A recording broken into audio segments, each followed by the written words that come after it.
She stepped off the transport with a rifle case older than half the men on the range. Nobody moved. Nobody spoke. They just looked at her, this quiet, small-framed lieutenant who had no business being at Black Ridge, the facility that had broken 17 decorated operators in the last 2 years alone. Captain Logan Voss laughed first. "Command sent us a beginner?" But somewhere in a locked server room, a 2-star general was staring at a blacked-out file, her file, and his hand had gone completely still, because someone had buried this woman so deep in the classified system that even he almost missed her. Almost. If you're new here, subscribe and hit that notification bell. You will not want to miss where this goes. Drop your city and country in the comments. I want to see how far this story travels. The transport arrived at Euro 540, 40 minutes before first light. Black Ridge Combat Facility sat in a natural bowl carved out of the Arizona desert, ringed on 3 sides by basalt ridgelines that turned the whole valley into a natural echo chamber. When the wind came through, and it always came through, it moved in invisible columns that could push a bullet 6 inches off course at 1,000 yards without giving the shooter a single visible cue. The facility had been designed that way deliberately. The Army didn't want a range that forgave mistakes. They wanted one that exposed them. 11 soldiers climbed down from the transport. 10 of them moved with the particular kind of loose confidence that came from actual time down range, the way veterans carry themselves when they've stopped trying to look dangerous because they already know they are. They grabbed their gear and spread out instinctively, eyes moving across the terrain, reading distances, assessing angles, old habits, the kind that kept people alive. The 11th soldier waited until the others had cleared the vehicle. Then she stepped down. Lieutenant Ava Sterling was 29 years old and looked younger, 5'4" in her boots, light build. Her BDUs were clean but carried that particular kind of wear that you couldn't fake, the subtle fraying at the cuffs, the collar that had been washed so many times the olive drab had taken on a faint gray cast. Her dark hair was pulled back into a tight bun that had already started escaping at the temples from the drive. She wore no unit patches that anyone could readily identify. Her rifle case was old, matte black polymer gone slightly scuffed at the corners, the kind of case that looked like it had been places. She stepped off the transport, set the case on the ground, and stood very still for a moment. She wasn't looking at the other soldiers. She was looking at the ridgelines. Sergeant First Class Derek Howell watched her do it. Howell had done 2 tours in the 75th Ranger Regiment and 1 attachment with a MARSOF unit in Helmand Province. And he had the kind of eyes that noticed things most people didn't register. He noticed the way she tracked the visible windrow on the western slope, the thin brush line bending slightly north. He noticed the way her gaze moved to the flag on the main building, then to the dust swirling off the vehicle track 30 meters away, cross-referencing. She was reading the wind, not casually, methodically, like someone running through a mental checklist she'd run 1,000 times before. Then she picked up her case and walked toward the assembly area, and Howell told himself he was probably reading too much into it. Probably. Captain Logan Voss ran the morning formation. The way he ran everything at Black Ridge, loudly, efficiently, and without the faintest suggestion that anyone's feelings mattered to him. He was 41, built like a former linebacker who had traded bulk for endurance, with a shaved head and a jaw that looked like it had been roughly cut from the same basalt as the surrounding ridges. 14 years as a Special Forces operator, 6 of them as a weapons sergeant, before a training rotation had turned into a permanent assignment. He was not a man who had gone soft from teaching. He had simply redirected the same energy he'd once put toward staying alive downrange into making sure the people coming through his facility understood exactly how difficult that was. He did not like rookies. That was not accurate, actually. He didn't dislike rookies specifically. He disliked soldiers who didn't understand what they were walking into, who showed up at Black Ridge with credentials that looked good on paper and assumptions that were going to get someone killed if he didn't strip them away fast enough. He walked the line. 10 soldiers, all of them carrying the kind of records that had justified their placement here. 2 from the 82nd Airborne. 1 Marine Scout sniper who had made it through the Scout Sniper Basic Course with the 3rd highest score in his class. A National Guard sharpshooter who had somehow qualified on raw skill and nothing else. Former ROTC turned light infantry, turned Ranger School. Real people with real records. Then he got to the end of the line. He stopped. Ava Sterling stood with her hands clasped behind her back, weight evenly distributed, looking at a point approximately 6 feet over his left shoulder, the way every soldier learned at basic, and most forgot to do by the time they were actually good at something. The rifle case was beside her left boot. Voss looked at the case. He looked at her. Sterling, he said, checking his roster. Ava M. Lieutenant, 02. Assignment, Black Ridge Sniper Qualification. He looked up. You aware of the washout rate here? 63% over the last 4 cycles, sir. 67, he said. We had a bad spring. He tilted his head slightly. Where'd you come from? She didn't hesitate. Fort Huachuca, sir. Prior to that, Benning. Marksmanship qualification scores? Expert, sir. Expert. He said the word like it tasted mildly unpleasant. Every soldier in this line is an expert, Lieutenant. Some of them are better than experts. You familiar with what we do here? Long-range precision engagement under adverse environmental conditions, she said. Variable wind, extreme temperature differentials, reduced visibility scenarios, and stress inoculation through time-compressed decision-making. Voss stared at her for a moment. That's the brochure, he said. Let me tell you what it actually is. What it actually is a course that has sent 3 former Olympic-level competitive shooters home inside of 2 weeks. What it is a facility designed to show you the difference between hitting a static target on a controlled range and making a shot that matters when your hands are cold, your breathing is wrong, your spotter's been hit, and you're 48 hours past the last time you slept. That's what this is. He looked at the rifle case again. What's in there? M24, sir. Standard Army sniper system. How old? She looked at him steadily. Old enough. Something shifted in Voss's expression. Not quite interest. Something closer to the particular way a man looked when he'd heard something slightly unexpected and didn't want to show that he'd noticed. You fire that weapon in any kind of operational environment, Lieutenant? Or just at Huachuca? The silence was brief. Maybe a second and a half. Huachuca, sir, she said.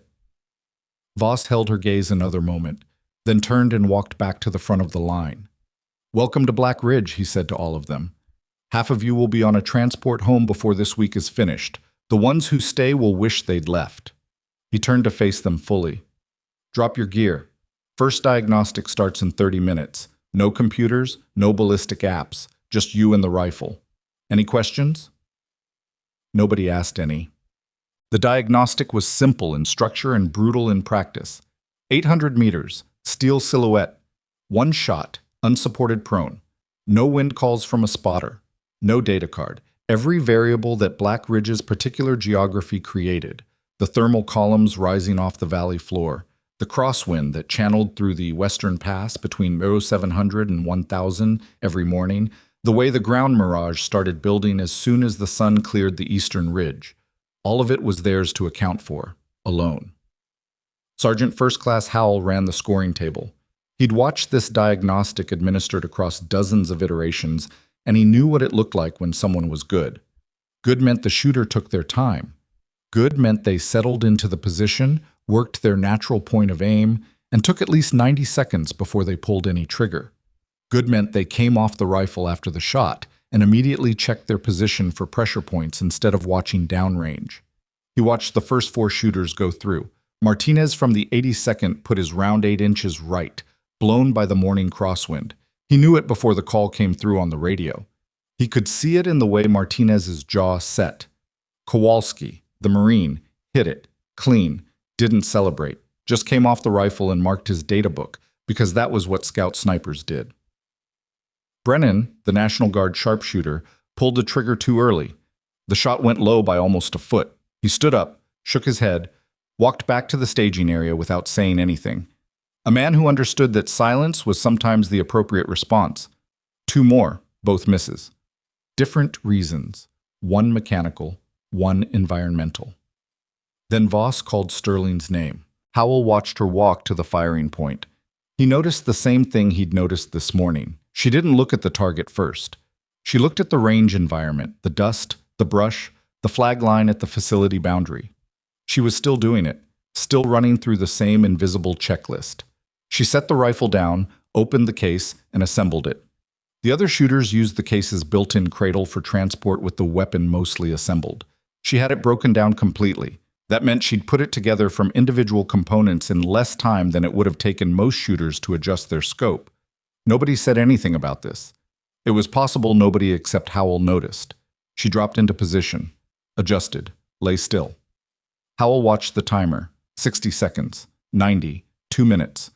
The crosswind shifted. He could see it in the brush line to the northwest, a subtle change in direction, maybe 3 degrees.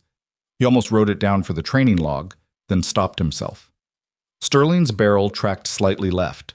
Then she fired. The rifle's report came flat and sharp across the valley floor.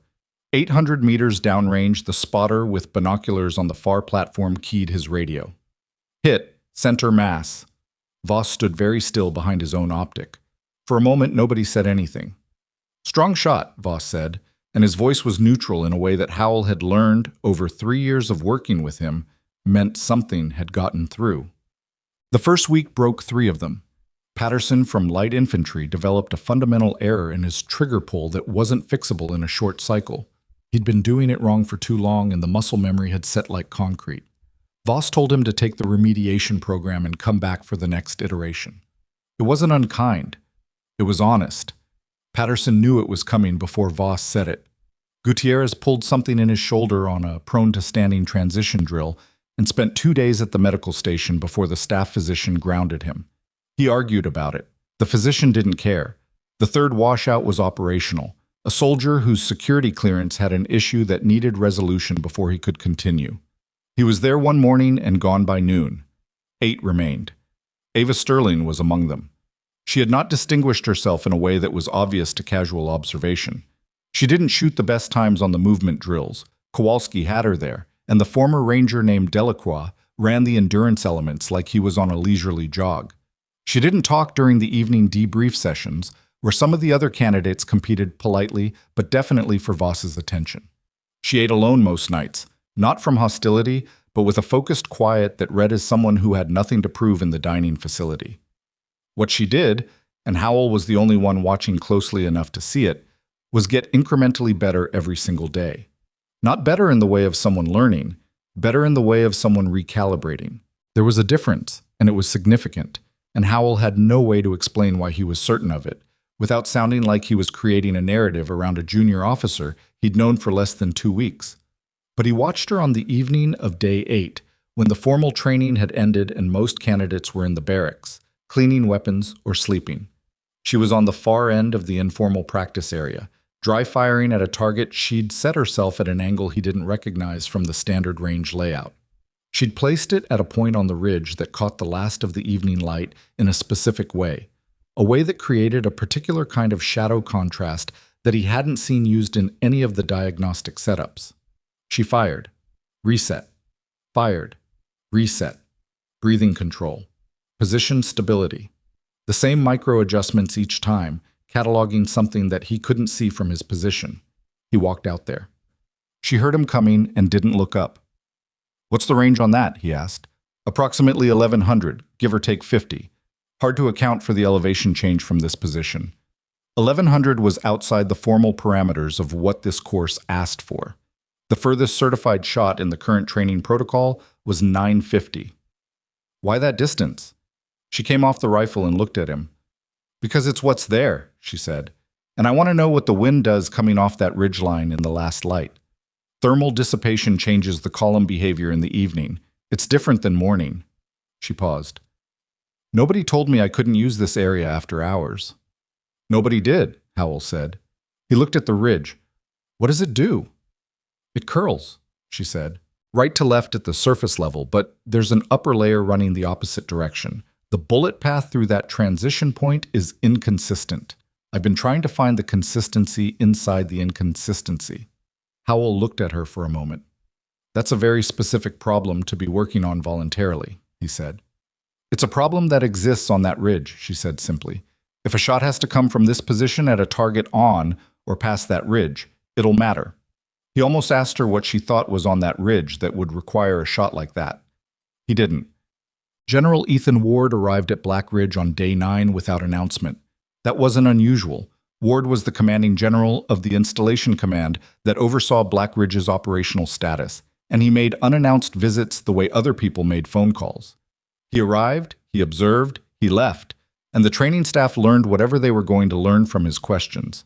He sat in the observation tower on Day 9's primary evaluation, a 500 to 900 meter multi-target sequence that required shooters to engage 5 separate steel targets in a defined time window, accounting for position transitions and the full range of environmental variables that Black Ridge's morning hours produced. Kowalski ran it clean, but 4 or 5 in the window, one miss that came down to the crosswind shifting 3 seconds before he fired, which was not an error but simply bad luck. Voss marked him down for the timing note, but not the miss. Delacroix ran it fast and punished himself for the speed with 2 misses that should have been hits. Sterling ran it last. Ward watched her from the tower with a pair of binoculars that he didn't need at this range, because watching someone through optics forced a kind of focused attention that watching with the naked eye didn't. She set up in the prone without the kind of deliberate visible settling that most shooters went through. She was already settled before she finished getting into position, like someone who had a body that simply knew what it was supposed to be doing and did it without requiring instruction from the conscious mind. First target, 850. Hit. She was already transitioning. Second target, 600. Hit. Third target, 900, 15 degrees right of her current position. A lateral transition that required a full repositioning of the firing point. She moved without standing, using a lateral crawl that was so efficient Ward had only seen it done that well twice in his career, both times by people who had done it under fire and survived because of it. Hit. Fourth target, 580. Hit. Fifth target, 950, at the base of the western ridgeline, partially obscured by the brush line. She paused. 3 seconds that the clock was eating. Ward leaned forward slightly. She fired. The spotter's radio crackled. Hit. Edge of the silhouette, lower right quadrant, scoring as hit. Ward set down the binoculars. Below him, Captain Voss had his own optic down and was looking at his clipboard. Ward keyed his radio and called the facility command post. "I need a file pull," he said. "Sterling, Ava M., Lieutenant. Everything you've got. My authorization." The voice on the other end said it would take about 30 minutes. It took 20. What appeared on the screen in the command post, Ward had driven down from the tower because he wanted a larger display, made him read it twice to make sure he was interpreting the redaction structure correctly. Standard personnel files had a consistent format: name, service number, assignment history, qualification records, evaluation reports, medical profile. The information blocked out by classification was usually narrow: specific operational details, unit designations, location references that could compromise current assets or ongoing missions. Ava Sterling's file looked like someone had taken a redaction marker to roughly 60% of it. The early sections were readable: birth record, enlistment, basic, infantry 1 station unit training, transition to Army Special Operations Command. Then a gap. Then a qualification record for, and here the specific unit designation was blacked out. Then another gap of approximately 2 years, during which her file showed nothing. Then a return to what appeared to be conventional assignment, the Fort Huachuca notation that she'd given Voss, and then this. One line, at the bottom of a page that was otherwise almost completely redacted, had been left visible. Ward had the impression it had been left visible deliberately, that whoever had built this file structure had wanted exactly one thing readable: highest confirmed accuracy rating in current ARSOF active inventory, operational certification, classified, deployment history, classified. ARSOF, Army Special Operations Forces. Ward leaned back in the chair. He'd sent people to Black Ridge for 4 years. He knew what a training sniper looked like. He knew what a competitive shooter looked like. A qualification-focused soldier who was good at the discrete skill of long-range marksmanship without necessarily understanding the full operational context that skill existed within. He knew what those people looked like. He was no longer certain that was what he was looking at. He pulled up the Rangemaster's daily log and found Howell's notation from the previous evening. It was brief, clinical. Candidate Sterling conducting voluntary after-hours practice, 1900 to 2030. Self-directed. Non-standard range position. Informal evaluation of upper ridgeline thermal behavior. Ward read it 3 times. Then he picked up his phone and called a number that was not in his official contacts list. The line rang once. A voice answered. "General, Tell me about the woman you sent me, Ward said. There was a pause that lasted about 4 seconds. 4 seconds was a long time for a pause in that kind of conversation. She's exactly what her file says she is, the voice said. Her file says almost nothing. That's accurate, the voice said. That's also the point. Ward stood up and walked to the window that looked out over the range. He could see her in the distance, near the equipment storage area, breaking down and cleaning the M24 with the kind of methodical attention that people gave to things they planned to use again soon. She's been burned, Ward said. It wasn't a question. Another pause. She's been careful, the voice said. There's a difference. She chose a lower profile. That doesn't mean she lost anything. I've got a program to run, Ward said. I've got candidates in this cycle who are going to spend time with her. If there's something I need to know, what you need to know, the voice said, is that someone tried very hard to make sure she never came back to a facility like yours. And the fact that she's there anyway should tell you something about how that effort went. The line went quiet. Ward looked out the window for a long time. The wind was picking up from the west, pushing a line of dust across the valley floor. 300 meters downrange, near the equipment storage, Ava Sterling paused in what she was doing and looked at the dust. She was reading the wind again, still running the checklist. Ward set his phone down and called Voss. The Sterling file came back, he said when the captain answered. Most of it's classified. I know, Voss said, and the flatness in his voice told Ward that this wasn't news to him. What do you make of her? Voss was quiet for a moment. I think, he said carefully, that there are things she does that I have no reasonable explanation for in terms of someone with her listed experience level. Her wind reading is not something you develop in garrison training. Her position transitions don't match any standard course of instruction I'm aware of. And she's been on this range for 9 days, and she hasn't once asked me a question she should have needed to ask if she was learning this for the first time. Ward waited. I think, Voss said, that I may have been running an assumption. You think? Another silence. I know, Voss said quietly. Ward looked back out the window. Keep running the course, he said. Don't change anything. Don't treat her differently. And don't let her know her file came up. Why not? Ward thought about the voice on the phone. Someone tried very hard to make sure she never came back. Because, he said, I want to understand why someone worked that hard to make her disappear before I figure out what to do about the fact that she's here. He hung up. Outside, the dust line had reached the near edge of the range complex. A gust moved through the assembly area, scattering loose paper from a table someone hadn't cleared. 3 candidates near the barracks grabbed their covers. Ava Sterling didn't reach for her cover. She'd already had one hand on it before the gust arrived. She'd felt it coming. Ward watched her for another moment, then turned away from the window. His computer screen was still open to her file. The block of redacted text in the middle, those 2 years of complete black, seemed to sit heavier now than it had 20 minutes ago. He reached for the mouse to close the window, then stopped. Because in the bottom left corner of the file, partially obscured by a formatting artifact that suggested it had been added to the document after the original was assembled, there was a code designation. Alphanumeric, short. The kind of designation that didn't mean anything unless you knew what category of classification it referred to. Ward knew. He'd seen that designation exactly 3 times in his career. Twice on files for personnel who had subsequently been confirmed killed in action under circumstances the Army had never publicly disclosed. Once on a file for an individual who, as far as Ward had been able to determine, simply no longer existed in any official record anywhere. He stared at the designation for a long time. Then he pulled out a legal pad and wrote it down by hand because he didn't want it in any digital system he used. Somewhere on this base, a woman with 2 years of her life deliberately erased was cleaning her rifle and watching the wind. And somewhere off this base, Ward was beginning to suspect someone knew exactly where she was, and was not happy about it. The legal pad sat on Ward's desk for the rest of that day, the alphanumeric code written in his own handwriting looking somehow more significant on paper than it had on the screen. He didn't show it to anyone.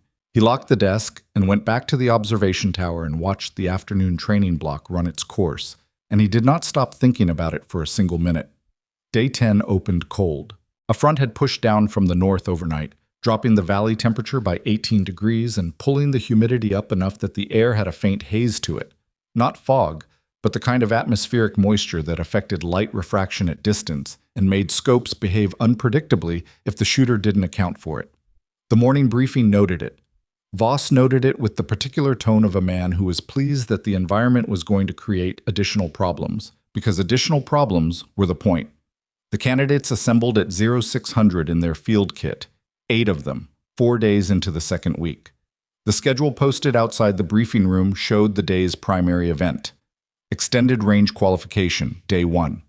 This was the beginning of the course's progression past the 900-meter threshold into what the training documentation called Practical Extreme Range Engagement. In military terminology, extreme range was a relative concept that depended heavily on what weapon system you were using and under what conditions. At Black Ridge, extreme range meant pushing past the comfortable performance envelope of the standard M24 system and into the territory where the bullet's behavior became significantly more complex, where wind drift wasn't linear anymore, where the Coriolis effect became a real variable rather than a theoretical one, where the shooter had to start thinking about target movement at the moment of trigger break rather than at the moment of firing, because the flight time was long enough that a stationary target and a moving one required fundamentally different solutions. Voss stood at the front of the briefing room with his arms crossed. "Today you meet 1100, he said. "Some of you have been thinking about 1100 since you got here. Some of you have maybe been working on it privately." His eyes moved across the room without stopping on anyone. "Today we do it formally. You get 2 shots. 2. No spotting corrections between shots. The environmental data is posted on the board. Temperature, altitude, baseline wind reading from 0545. Everything else you figure out yourself." He paused. "This is not a scored event. This is an orientation. I want to see how you approach a problem you've never formally solved before." He looked at them for a moment. "One more thing. We have a guest observer for today's session. General Ward will be in the tower. That does not change anything you do. You don't perform for generals. You perform for the problem in front of you." He picked up his clipboard. "Questions?" Kowalski raised a hand. "What's the target profile?" "Steel E-type silhouette, standard military, half scale. Half scale at 1100 meters. A target roughly 18 inches wide and 30 tall, at a distance where the bullet would spend just over a second in the air and drift significantly depending on conditions." Nobody said anything else. They ran the qualification in order of the roster, which put Sterling 6th. The first 5 candidates went through with results that Howell marked in his log as honest. Honest meaning neither better nor worse than what you'd expect from someone encountering this distance seriously for the first time. Martinez put both rounds within 2 feet of the target, which was genuinely solid for an initial attempt. Kowalski hit on his second shot after pulling the first one right. Delacroix, who had speed and athleticism, but sometimes let his confidence get ahead of his calculation, pulled both left and came back from the firing point with his jaw tight, saying nothing. Then Sterling. She walked to the firing point and stood for a moment looking downrange. The target at 1100 was barely visible to the naked eye, a gray shape against the tan rock of the far ridgeline, identifiable mainly because you knew to look for it there. She dropped to prone, settled, checked the environmental board again, then looked away from it and looked at the range. Howell was watching from the scoring position with his own spotting scope. He saw her gaze move to the lowest point of the valley floor, where a dry wash crossed the range road and created a small terrain depression that changed how the surface wind behaved. She looked at it for several seconds. Then she looked at the mid-range brush line, the one at approximately the 600-meter point, where the crosswind from the western pass hit the open terrain and either accelerated or settled depending on the morning thermal pattern. Then she looked at the ridgeline directly behind the target. She was thinking about what the wind was doing that nobody could see directly, the behavior in the space between the brush line and the target, across 400 meters of open ground that had no readable indicators at the surface level. She'd been thinking about this since the night Howell had found her out there. He realized it now. The evening sessions, the self-directed practice, the specific angle and position she'd chosen. She'd been building a model of this particular shooting problem for 3 days before anyone asked her to solve it formally. She fired the first shot. Howell tracked through the scope. The bullet impacted the face of the ridgeline approximately 8 inches left and 3 inches high of the target. Close enough that at full scale it would have been a hit, but this was half scale, and it was a miss. She didn't move. She didn't adjust her position, didn't reach for anything, just lay still and processed whatever she was processing. 40 seconds passed. A long time when you only had 2 shots. She fired the second. The radio crackled from the far platform. Hit. Right center. Howell wrote it down. He looked up at the tower. General Ward had his binoculars up and wasn't moving. That evening, Voss ran the debrief differently. Instead of the usual structured review where he called each candidate forward to discuss their performance, he ran it open, pulled chairs into a rough semicircle, and said he wanted to talk through the problem collectively. 1100 is where the rules change, he said. Below that, a good shooter can compensate for an incomplete win solution by knowing their system and being mechanically sound. Above it, mechanical soundness doesn't save you. The environment owns the bullet for too long. You have to understand what the environment is doing, not just measure it at one point. He looked around the circle. So, what did you learn today? Delacroix went first. He talked about his win solution, what he'd gotten wrong, what he thought he'd misread in the morning thermals. It was a solid self-assessment, honest. Martinez talked about the humidity effect on his elevation data and how the posted environmental readings hadn't accounted for the change in the hour between measurement and his firing time. Voss nodded at both, made notes. He looked at Sterling. You took 40 seconds between shots, he said. That's a long time when the conditions are moving. Yes, sir. What were you doing? She was quiet for a moment, not hesitating, thinking about how to explain something precisely. I was wrong about the mid-range behavior, she said. My model had the surface wind from the western pass settling into a consistent left-to-right drift from 600 out. It didn't. It channeled. The depression in the dry wash at around 800 creates a deflection that adds a counter-component at the lower level of the trajectory. She paused. I needed to recalculate for a condition I hadn't correctly anticipated. Voss looked at her. You had a model. Yes, sir. For an event that wasn't on the training schedule until this morning. She met his eyes. The range doesn't change, sir. The problem was always there. Kowalski glanced sideways at her. Something in his expression shifted. Not hostility, but the particular recalibration of someone who had been quietly assuming a hierarchy in this group and was adjusting that assumption without wanting to make a production of it. Voss didn't say anything for a moment. The depression in the dry wash, he said finally. You're talking about the one at the range road crossing. Yes, sir. How did you identify it as a factor? Evening observation. The thermal dissipation pattern after 1900 shows a consistent low-level turbulent signature in that area. It's more visible in reduced light conditions because the surface temperature differential is higher. The room was quiet. Voss looked at his clipboard. He wrote something down. Then he moved on to the next candidate, and the debrief continued, and he didn't look at her again. But Howell, sitting near the door, saw the way Voss's pen had gone still on the page after she finished talking, saw the way he'd written something and then circled it. Couldn't see what it said from across the room. After the debrief broke up, when the candidates had filed out, Howell walked past Voss's chair and saw the notepad. Circled, in Voss's block handwriting, not learning, refining. The second week compressed into a pattern that felt like pressure building in a closed system. The events escalated: distance, complexity, time stress, combined scenarios where a shooter had to engage multiple targets while a simulated casualty situation was being managed 3 meters to their left, because real-world long-range shots didn't happen in sterile silence, and a sniper who fell apart when the environment got chaotic was only useful in training. Sterling didn't fall apart. That was the thing Howell kept coming back to. Most candidates, even the very good ones, had a threshold, a point at which the accumulated stress of the program started showing up in small ways. A tighter jaw on day 12 than on day 4. Slower position transitions in the afternoon than in the morning. The almost invisible tremor in the hands that came from fatigue and cortisol, and the grinding weight of being evaluated constantly. She showed some of it. She was human, and it showed.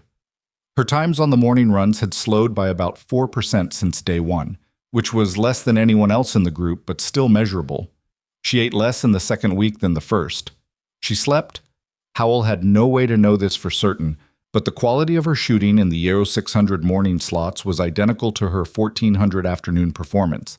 And that kind of consistency across a full day was almost impossible to maintain on insufficient sleep. So he was operating on the assumption that she had found a way to sleep well despite everything. But the threshold, it didn't appear. And that bothered Voss.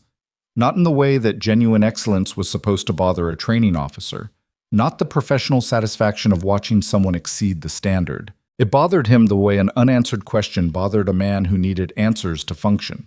He came at it directly, the way he came at everything. Day 14, end of the second week. The candidates were doing a weapons maintenance block in the cleaning area, the structured teardown and rebuild that the course required as part of its documentation, a formal sign-off that every shooter understood their system at the component level. He stopped in front of Sterling's station. Her M24 was in pieces on the mat. The bolt, the trigger assembly, the optic base. She was working the bolt carrier with a cleaning rod and had the focused inward attention of someone performing a task that required no conscious thought. Voss watched her for a moment. "How many times have you broken that weapon down?" he asked. She didn't look up. "I don't count, sir." "Estimate." She set the cleaning rod down and looked at the components on the mat. Something moved across her face. Not reluctance, but a kind of brief interior distance, like a person looking at a number they knew but didn't especially want to say. "Enough that I stopped thinking about the steps," she said. "When did you stop thinking about the steps?" The interior distance again. Briefer this time. "A while ago," she said. Voss crouched down so he was at her level, which was something Howell had never seen him do in a maintenance block. He was a big man, and it was an awkward angle, but he held it. "I've been running this course for 3 years," he said, keeping his voice low enough that the other candidates weren't picking it up. "I've had people come through here who were genuinely exceptional, Olympic level. Some of them washed out anyway because exceptional marksmanship and operational capability aren't the same thing." He looked at the disassembled rifle. "You're not learning this program. I know what learning looks like. You're doing something else." She looked at him steadily, didn't answer. "Your file," he said, "has some gaps in it." "I know, sir." "You want to tell me what's in those gaps?" The pause was about 3 seconds, long enough to be intentional. "No, sir," she said. Not defensively, just flatly, the way you declined something that wasn't on the table. Voss held her gaze for another moment. "Fair enough," he said, and stood up. He walked away without looking back. Howell tracked him across the cleaning area and watched him push through the door into the hallway with a controlled walk that was doing a lot of work to look casual. The incident with Brennan happened on day 15. Brennan was the National Guard sharpshooter, the one who had been here on raw talent with the thinnest institutional background of anyone in the group. He'd recovered from his day 1 stumble and had been quietly solid through the second week, not spectacular but consistent, which was its own kind of respectable. He'd also been watching Sterling for 2 weeks. It wasn't hostile. It was the way a competitively oriented person watched someone who was performing in a way they couldn't entirely account for, with a low-level agitation that came from not being able to place someone in a clean hierarchy. Day 15 had a timed multi-position sequence, prone to kneeling to standing, 3 shots in each position against 3 different targets, 9 shots total in a time window that was theoretically achievable but genuinely punishing. It was the most physically demanding shooting event in the course, and the combination of cardiovascular stress with precision requirement was the explicit point. Brennan ran it second. His kneeling position cost him. He'd compensated for his elevated heart rate from the prone to kneeling transition by rushing the trigger, and 3 of his 9 shots went wide. He came back to the staging area and threw his gloves onto the equipment table with more force than was necessary. Sterling ran it fourth. She had a miss in the standing position, the 3rd shot, against the 900-meter target, which was the hardest in the sequence. The round hit the frame of the target stand rather than the silhouette, and the spotter called it correctly, and she took it without any visible reaction. She came back to the staging area and began her post-sequence equipment check. Brennan was still at the table. "Lucky that your misses aren't louder than your hits," he said. It was said quietly, the way things that were meant to land said, not quite under his breath. She kept running her equipment check without looking up. "I heard you've been out on the range after hours," he said. "Doing your own thing, getting extra work in." He paused. "Must be nice having the time." She didn't answer. "I'm just saying," he said, and there was something in his voice that had moved past competitive into something sharper, that it seems like you need a lot of extra time to do what the rest of us do in the formal block. She looked up from the equipment check. Her expression hadn't changed. That was the thing that made it register. The total absence of the flinch he'd been trying to produce. "You missed 4 shots today," she said. He stiffened. "I know," she said. "I was watching. The kneeling transition. You're compensating right, not up, when your heart rate spikes. It's a specific error and it's fixable. The extra work I'm doing in the evenings is trying to map a wind anomaly on the western ridge before the phantom shot event." She went back to the equipment check. "You could come." The silence stretched. Brennan picked up his gloves. "I'm good." "I know," she said. "That's why I offered." He left. Howell, who had been near the equipment table, turned away so that the grin on his face wasn't visible to anyone. General Ward came down from the tower on Day 15's final hour, just before the training day formally ended. He found Voss in the equipment room, alone, reviewing the day's scoring records. "Talk to me about the program," Ward said. He pulled a chair and sat without waiting to be invited, which was his prerogative. "It's running well," Voss said. "We've got a strong cohort. Kowalski's probably my best technical shooter. Delacroix's my best operator. He makes errors, but his read on the tactical situation is consistently the best in the group. Martinez is going to make it. Brennan, I'm less sure about. He's got the physical skill, but he's got some things in his head that are going to create problems under real pressure." He set the scoring records down. "Sterling, I don't know how to talk about." "Try," Ward said. Voss was quiet for a moment. "She's operating at a level that this course isn't designed to fully assess," he said carefully. "Not because she's beyond it in some dramatic way. Because the course tests people who are developing capability, and she isn't developing. She's demonstrating something that's already formed." He looked at Ward. "Whatever she did in those blacked-out years, she did it long enough and hard enough that it's structural now. It's not skill, it's her." Ward nodded slowly. "And yet she's here," he said, "in a qualification course, for a rating she should already have." Voss met his eyes. "Yes, sir. I noticed that too." Ward stood up and walked to the window. The range was going dark outside, the last light dropping below the western ridge and pulling long shadows across the valley floor. Somewhere out there, a qualification event was coming that the course called the Phantom Shot, the culminating exercise, the one that broke people who had made it through everything else. An engagement at distance and complexity that the course hadn't formally disclosed to candidates yet.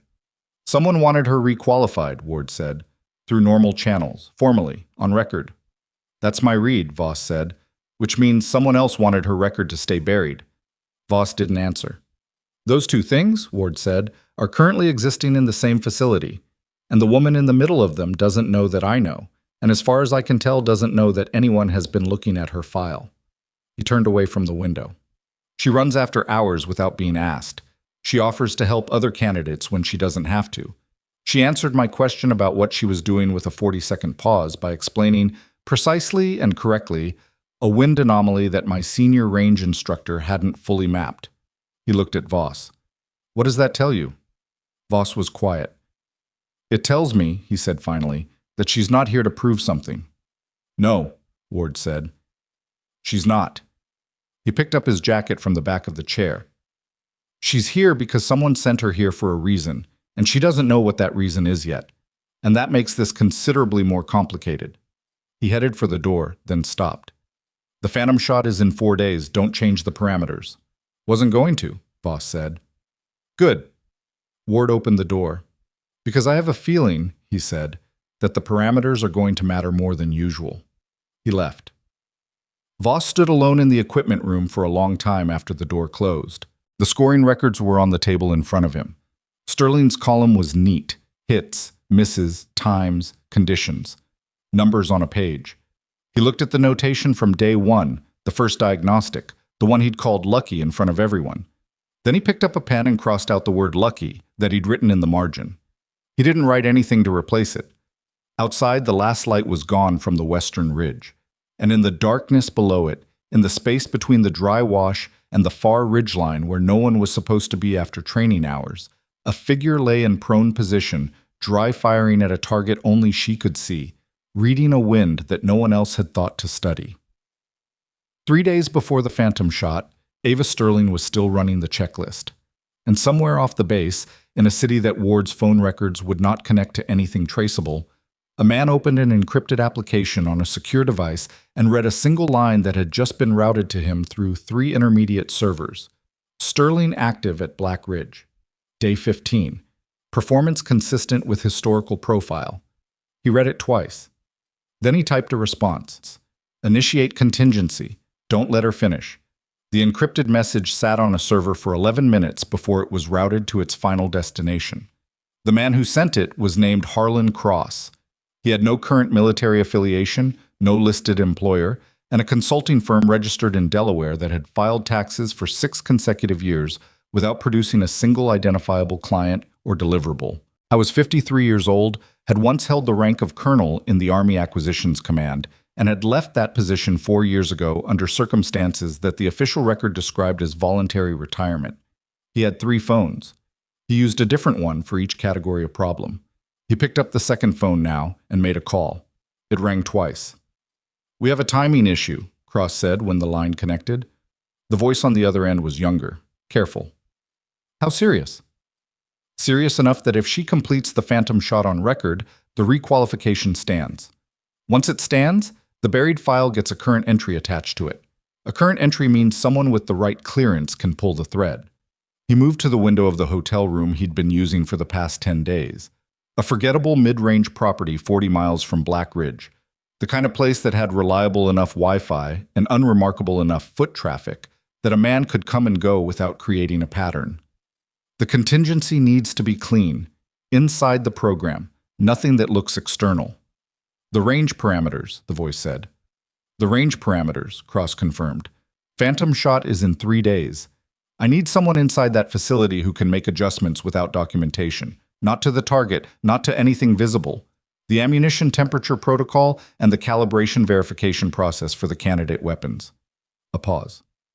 "That's tight." "I know it's tight." "If it gets traced, it won't get traced," Cross said, "because it's going to look like a maintenance oversight, which means whoever does it needs to understand the difference between sabotage and a credible error." He turned away from the window. "I need a name on the inside by tomorrow morning." The line was quiet for a moment. "I'll call you back," the voice said. Cross set the phone down and looked at the wall. 3 days. The name came back in 6 hours. Staff Sergeant Raymond Poole. 17 years in the Army, the last 4 of them as a range maintenance technician at Black Ridge. Clean service record. 2 commendations, 1 letter of reprimand from 3 years ago.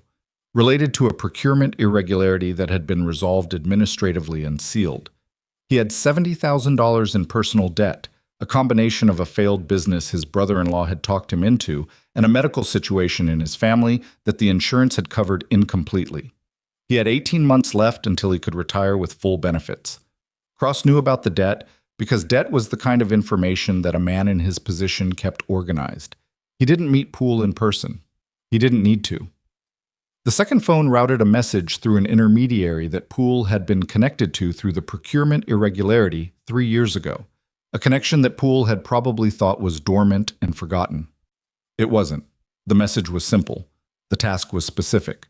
The amount being deposited into an account Poole thought was private was enough to resolve the debt with enough left over that the 18 months until retirement would feel different. Poole didn't respond to the message. He didn't need to. The account received a single access confirmation at 22:47 that night. He'd looked at it. He knew what looking at it meant. Day 16 opened with a scheduling change that nobody had been told about. Voss announced it at the EO 600 formation. The Phantom Shot event, originally planned for Day 18, had been moved forward. Day 17, he said, tomorrow. We had a range availability conflict with a visiting unit next week, and General Ward wants this completed on schedule before the facility transitions. He looked at the candidates. This does not change your preparation time in any meaningful way. You've got today to use however you see fit. Range access is open until 2100. Questions? Delacroix raised his hand. Are we getting the full event brief today?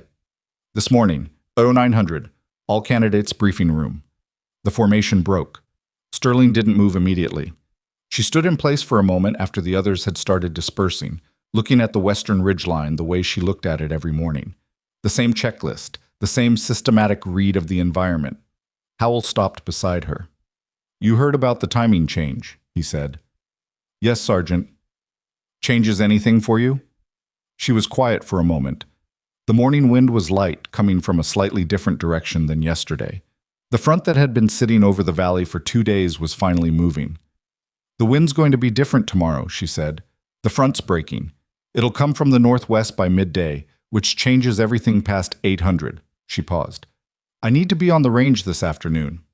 "Range opens at 0930 for individual prep." She nodded and walked toward the barracks without saying anything else. Howell watched her go, then looked at the ridgeline himself. He didn't see what she saw. He never did. The phantom shot brief was 22 minutes long and left most of the room quieter than when they'd entered. The event parameters were more complex than anything in the standard course documentation. Not just distance, the certified engagement distance was listed at 1,200 meters, which was already beyond what the M24 was typically used for in operational contexts, but also target configuration, time pressure, and a specific environmental constraint that Voss explained with the flat factual delivery of a man describing bad weather. "The target will be partially obscured," he said. "Approximately 40% of the silhouette will be blocked by a natural terrain feature at that distance. You're engaging a visible portion of a target, not a clean profile. This replicates conditions where a shot is required and waiting for a clear profile is not tactically viable." He set his clipboard on the table. "You get one shot. One. No confirmation, no second attempt. The event is scored pass or fail. A hit on any visible portion of the silhouette is a pass. A miss is a miss." He looked at them. "This is the qualification standard for the advanced certification. If you pass, you get the cert. If you don't, you complete the standard course qualification and we document the attempt." Kowalski asked the technical question everyone was thinking. "What's the specific obstruction configuration?" "You'll see it when you get to the firing point," Voss said. "We don't pre-brief the visual. Part of the event is reading the problem fresh." Nobody loved that answer. It showed in the room in the way people didn't quite look at each other. Sterling was looking at the range map Voss had tacked to the briefing room wall, a topographic layout of the facility showing the elevation contours. She was looking at the area around the 1,200-meter mark, specifically the ridgeline terrain at that distance. Howell, from his position near the back, watched her eyes move across the map. She found something. He could see it happen. The small stillness that came over her face when a piece of information connected to something she'd already built. Then she looked away from the map, and her expression went neutral again. She was on the range at 0930 exactly. The rangemaster logged her in as the first candidate to check out the individual prep slot, which was not a distinction that earned her anything except an empty range. She set up at a position she'd used twice before, the one that gave her the best sight line to the area of the western ridge where the phantom shot target would be placed. She wasn't shooting, she was observing. She had a spotting scope and a data notebook, and she worked through the middle of the morning making entries in the notebook with the focused quiet of someone who was building something. Martinez showed up at 10:40 and set up 2 positions down. He ran a series of practice shots at 900, which was solid preparation. He didn't talk to her, and she didn't talk to him. Delacroix arrived at 11:15 and ran the multi-position sequence again, still chasing the time issue that had cost him in the scored event. He was getting better. The kneeling transition was cleaner than it had been 3 days ago. He had the capacity to improve fast when he understood the specific problem, which was a useful quality. Brennan didn't come out. Howell, passing through the range on a logistics run, noticed that and noted it. A candidate skipping individual prep time the day before the culminating event was either extremely confident or had already decided something about the outcome. He didn't know which one applied to Brennan. At 11:300, Sterling packed up the spotting scope and the notebook, cleared her firing point, and signed out. She went to the equipment room. Staff Sergeant Poole was in the equipment room at 13:15. He was supposed to be there. It was his scheduled maintenance window for the pre-event weapon calibration verification, the process by which the range maintenance section confirmed that the candidate weapons were within acceptable tolerances before a major scored event. Standard procedure. Documented. He ran it before every significant qualification event and had for 3 years. He was working through the roster weapons when Sterling walked in to retrieve her M24 from the secure rack. He'd been told which weapon was hers. The message from the intermediary had been specific. She scanned her card, retrieved the case, set it on the work table, and opened it. Poole was at the adjacent table, running calibration verification on Kowalski's weapon. He kept his eyes on what he was doing and his hands steady, because his hands needed to be steady right now. He'd done what was asked of him 30 minutes ago, before she'd arrived. A micro-adjustment to the zero that was small enough to look like thermal drift or transport movement, the kind of shift that happened to weapons that had been in cases that maintenance would have caught if it had been a formal inspection cycle. But that wouldn't be obvious to a shooter doing a standard pre-use check. The adjustment moved her point of impact approximately 4 inches right and 2 inches low at 1,000 meters. At 1,200, it would be more. At 1,200, engaging a partially obscured target, it would be enough. He told himself it was a maintenance oversight. He told himself that several times while his hands ran the verification protocols on Kowalski's weapon. Sterling opened her case. She picked up the rifle, shouldered it, dry-pointed at the wall target, came off it, and ran her thumb along the adjustment turrets. Standard check. The kind every shooter did. She stopped. Poole watched her from the corner of his eye without moving his head. She checked the turret again. Then she pulled a small level from her kit bag and placed it on the top of the scope rail. She looked at it, removed it, and placed it at a different point on the receiver. Poole kept working. She dry-fired twice at the wall target, long pause between shots. Then she pulled the weapon away from her shoulder and looked at it. Not the scope, the receiver. The way you looked at something when you were trying to decide if what your hands were telling you matched what your eyes were seeing. She was thorough in a way that Poole hadn't anticipated. He'd anticipated a standard 5-minute check. This was already 8 minutes in, and she was still at it. He finished Kowalski's weapon, logged the verification, moved the case to the return rack. "Sergeant," Sterling said. He turned. She was holding the M24 and looking at him with an expression he couldn't read.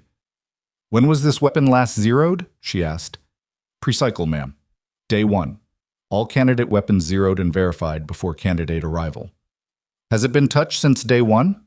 "Not logged, ma'am. That would show in the maintenance record." "Can I see the maintenance record?" "A beat." "Sure." He crossed to the log terminal and pulled up the record for her assigned weapon. Clean. Day 1 verification, his signature, no subsequent entries. She looked at the screen for a moment. "The elevation turret's showing a different position than my data card from day 1, she said. "Turrets can move in transport or from heat cycling, ma'am. It's within normal—" "I mark my turrets," she said. He looked at her.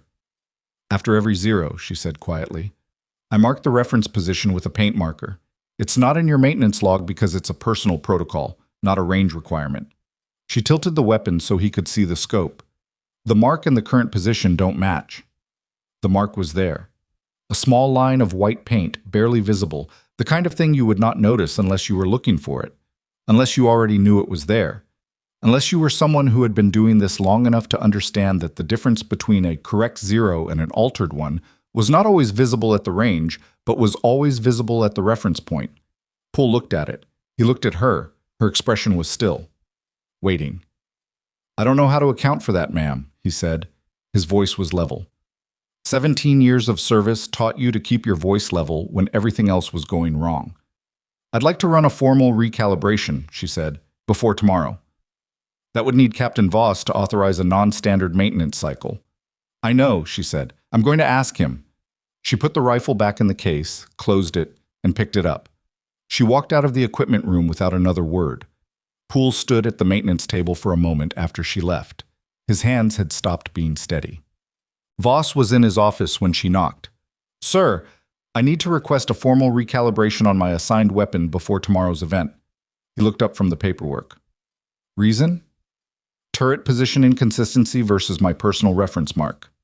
"Your personal reference mark?" "Yes, sir." He looked at her for a moment. "That's not a standard protocol, Lieutenant. That's not something the maintenance log would capture, or that would trigger a formal review." "I know, sir." "So you're asking me to open a non-standard maintenance cycle the day before the phantom shot, based on a paint mark you put on your scope?" "Yes, sir." He set his pen down. "Walk me through it." She did. Clear, concise, without emphasis. Just facts.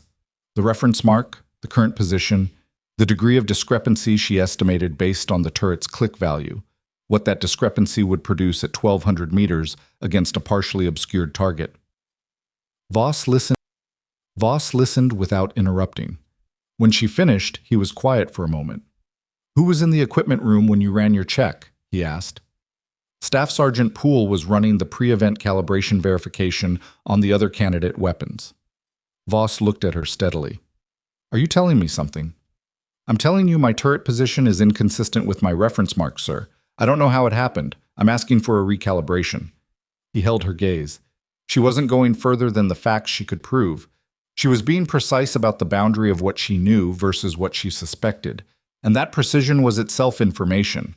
It told him that she had already thought carefully about how much to say and what the implications of saying it were. "Authorized," he said. "I'll run it personally. Send 6-headed. Armory. Thank you, sir." She left. Voss sat still for approximately 4 seconds. Then he picked up his phone and called General Ward. "We have a problem," he said when Ward answered. "Tell me." "Not on this line," Voss said. "In person. Tonight." The 6600 recalibration confirmed it. Voss ran the bore sight himself, with Sterling present, using the facility's optical collimator. The weapon was off. Not dramatically, 4 inches right, too low at 1,000 meters was the baseline calculation, with a projected 6.5 right, 3 low at 1,200. Against a standard full-profile target, it might have still been a hit.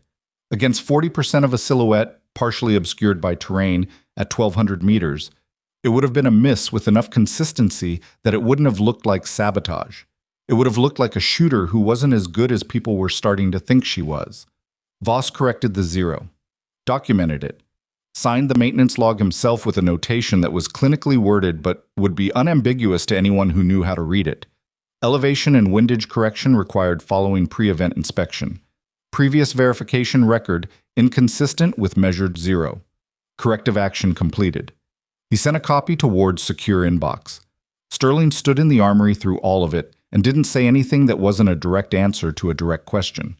She wasn't angry, or if she was, it was the kind of anger that had gone very quiet and very cold, the kind that didn't express itself in tone or gesture, but in an absolute stillness that was somehow more disconcerting than if she'd thrown something. When it was done, she picked up the weapon and ran the check again. Turret position, level, dry fire at the armory's wall target. She came off the rifle. "Thank you, sir," she said. "Tomorrow," Voss said, and he was looking at her in a way that was different from any way he'd looked at her in 16 days. Not softer, sharper. "You run your check again before the event, in front of me." "Yes, sir." "And Sterling." She stopped. "Whatever you know," he said carefully, "that I should probably know. I'm not asking you to tell me tonight, but I'm going to need you to trust that when the right moment comes, I'm going to need to hear it." She looked at him for a moment. "The right moment isn't tonight," she said. "I know." She walked out of the armory into the evening air, and Voss stood at the workbench with his hands flat on the surface and stared at the corrected maintenance log. Ward met Voss at 2000 in the facility commander's office with the door closed and the window blinds down, which was not a combination Ward typically required but which felt appropriate tonight. Voss laid it out. The recalibration request, the confirmed discrepancy, the presence of fuel during Sterling's equipment check, the specific nature of the adjustment, and what it would have done to her shot at 1,200. Ward listened without expression until Voss finished. "She came to you with the paint mark," Ward said. "Yes, sir." "Not with an accusation, not with a name, with a paint mark." "Correct." Ward was quiet for a moment.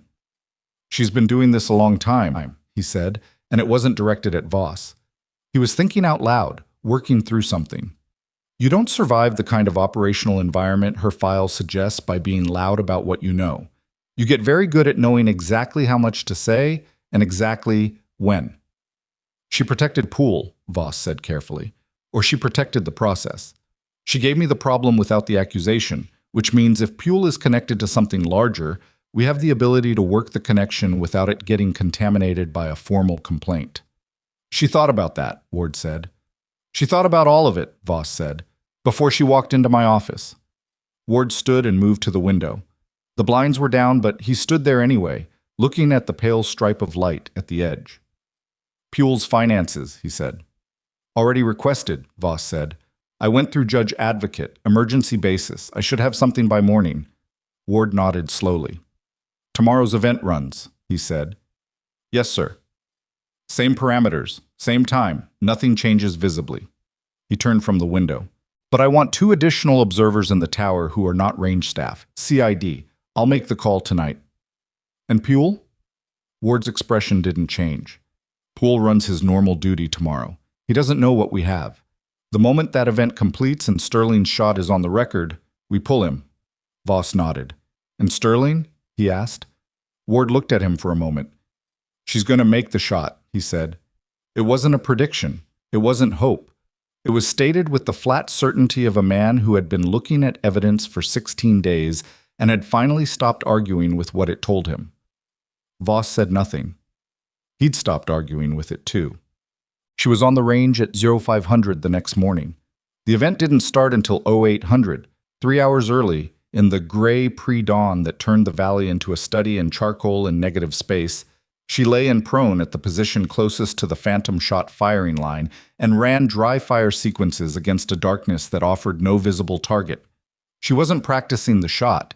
She was practicing the stillness inside the shot, the particular quality of internal quiet that was the last thing you could train and the first thing that left you when the stakes went high enough.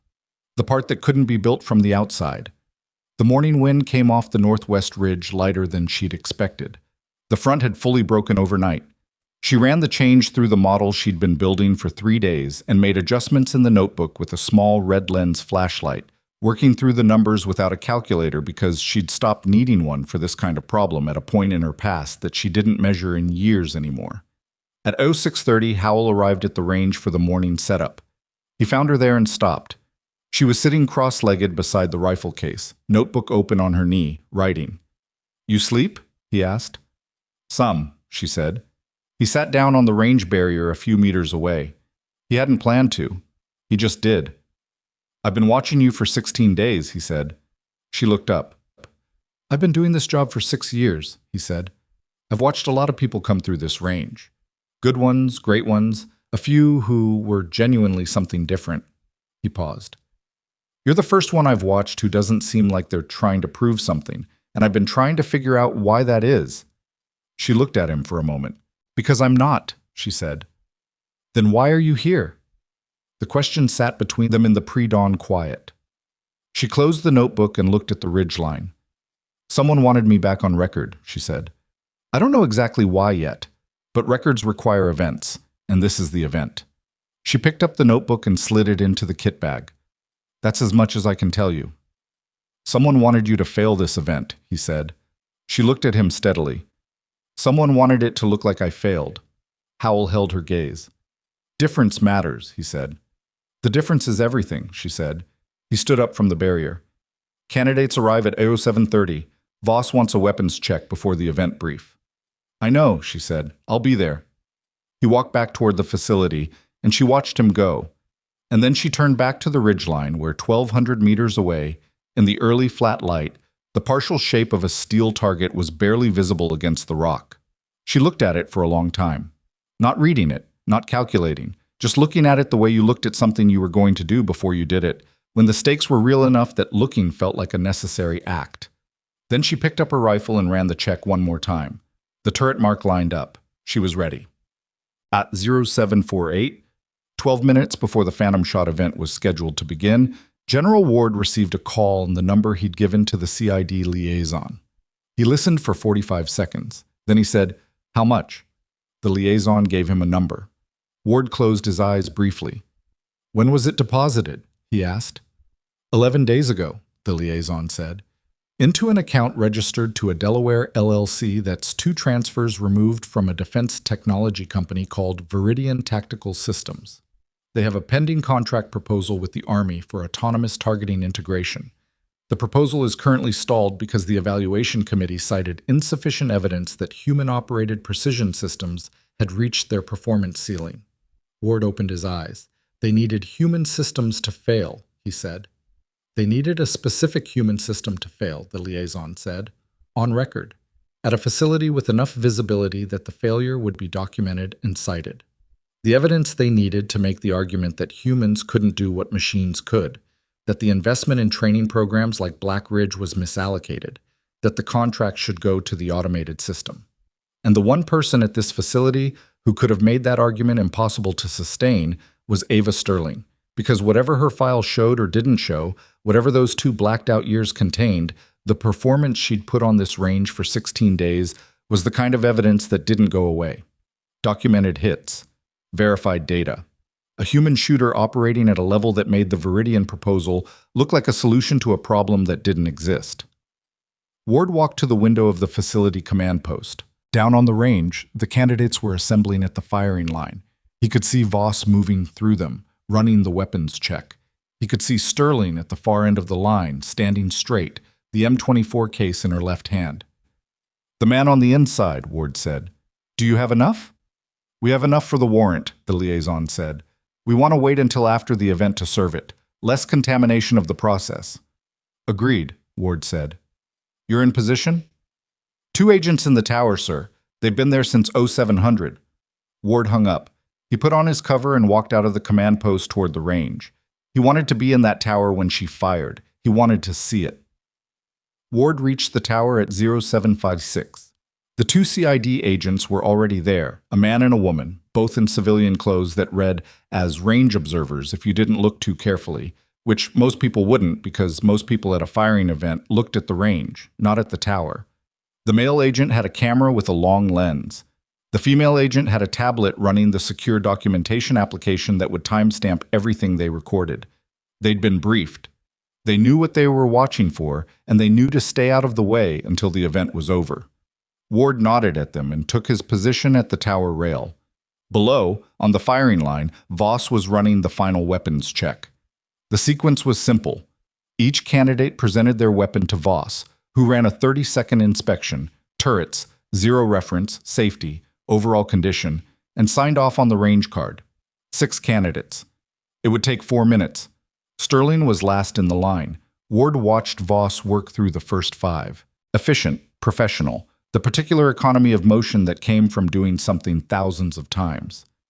Then he stopped in front of Sterling. She presented the weapon. Voss ran the check. He held it slightly longer on the turret reference point than he had for the others. Not long enough that anyone watching casually would notice, but Ward was watching carefully and he noticed. Voss looked at the paint mark, looked at the turret position, looked at Sterling. He handed the weapon back. "Good," he said. She took it. The event brief took 6 minutes. Voss covered the parameters, 1,200 meters, 1 shot, partial obstruction, pass/fail, in the same flat tone he used for everything, the tone that had no performance in it, that was just information being transferred from one person to another. The candidates listened. Nobody asked questions this time. They'd processed everything they were going to process in the 16 days before this moment, and now they were just waiting to find out what they were made of. Shooting order was alphabetical by last name. Sterling was 5th of 6. Alphabetical order was not doing her any favors today in terms of waiting time, but she stood in the staging area with the rifle case between her boots and watched the ridge line with the same attention she'd been giving it for days, and the waiting didn't appear to cost her anything visible. Delacroix went first. He hit. Clean, on the visible upper portion of the silhouette, and Ward heard the distant radio call, "Hit upper center visible profile," and saw Delacroix pull back from the rifle without pumping his fist or making any sound, just a single exhale that dropped his shoulders half an inch before he came back to a stand. Good. He'd earned it. Howell logged the hit, moved to the next candidate.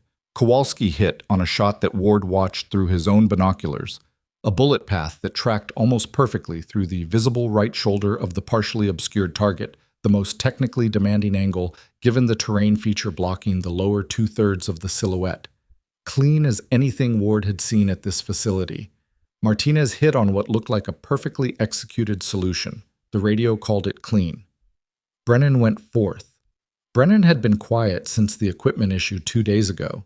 The argument with Sterling that had ended with her offer to help him and his refusal.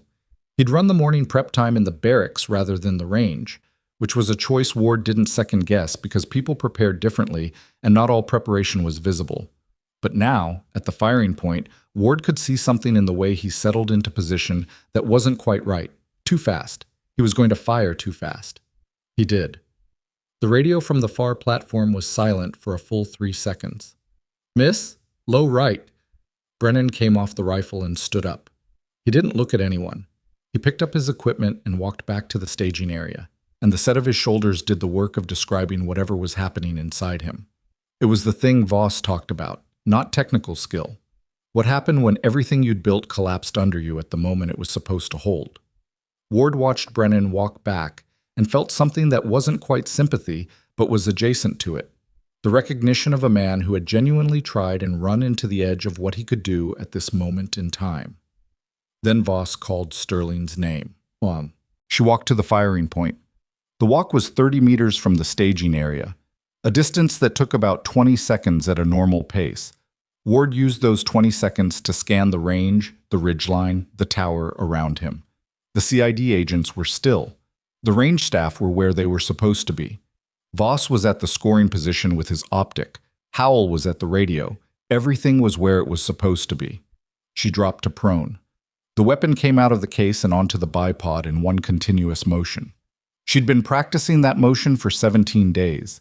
She ran the turret check, looked at the mark, settled her cheek against the stock, and then she went completely still. Ward knew what stillness looked like on a range. He'd seen hundreds of shooters in prone, and most of them were still in the way that a person holding their breath was still. A managed, effortful immobility that came from actively suppressing the body's natural tendency to move. It was functional stillness. It worked. What Sterling did was different. The effort wasn't visible. It was like watching someone settle into a state that their body had been in many times before and remembered without being instructed. The way a person's hands remembered a specific task that their conscious mind had long since stopped supervising. She watched the ridgeline. Ward could see the brush line from the tower. The northwest wind was running steady and light, lighter than the morning forecast, which he'd confirmed with the range weather station before coming up here. At 1,200 meters, a light, steady wind was almost more demanding than a heavier variable one, because a variable wind gave you visible cues. Steady light wind had to be felt rather than seen, had to be assessed through the indirect evidence of what it was doing to the atmosphere at distance. The faint mirage shimmer that told a trained eye what the air was doing between the muzzle and the target. She was watching the mirage. Ward knew that because he'd read Howell's log notes, and he knew that she'd been studying the specific mirage behavior in this part of the valley in different light conditions for 2.5 days. He knew that she had a model. He knew that the model had been built from original observation rather than from course materials or someone else's data. 40 seconds. 60 seconds. The range was entirely silent. Even the candidates in the staging area had stopped the small movements, the weight shifting, the equipment adjusting, that people made when they were waiting for something. 90 seconds. She fired. Ward trekked through his binoculars. The bullet was in the air for just over a second at 1,200 meters. The second lasted a long time. Then the radio crackled. "Hit! Left center visible profile confirmed." The staging area exhaled all at once, a collective release of held air that was the closest thing to a sound the group made.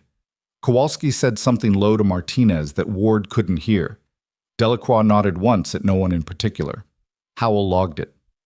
Voss stood at the scoring position and looked through his scope for another moment after the radio call. The way you looked at something you wanted to be certain you'd seen correctly. Then he lowered the optic. He looked at the tower. Ward gave him a single nod. Voss looked back at the range. Patch 80923, as the final candidate, a soldier named Trevino, who had been so quiet through the entire course that Ward sometimes forgot he was there. Completed his shot and recorded a hit. Ward's phone buzzed. The CID liaison. One word, ready. Ward typed back, execute. He put the phone in his pocket and walked down from the tower. PUHL was in the equipment room when they came for him. He was running post-event maintenance logging, the routine documentation work that followed any major range event. He heard the door open and looked up, and the two people who came through were not in uniform but carried themselves in a way that made the distinction irrelevant. The female agent presented credentials. "Staff Sergeant Raymond Puel," she said. "We need you to come with us." Puel looked at the credentials. He looked at the door. He looked back at the credentials. "Okay," he said. That was all he said.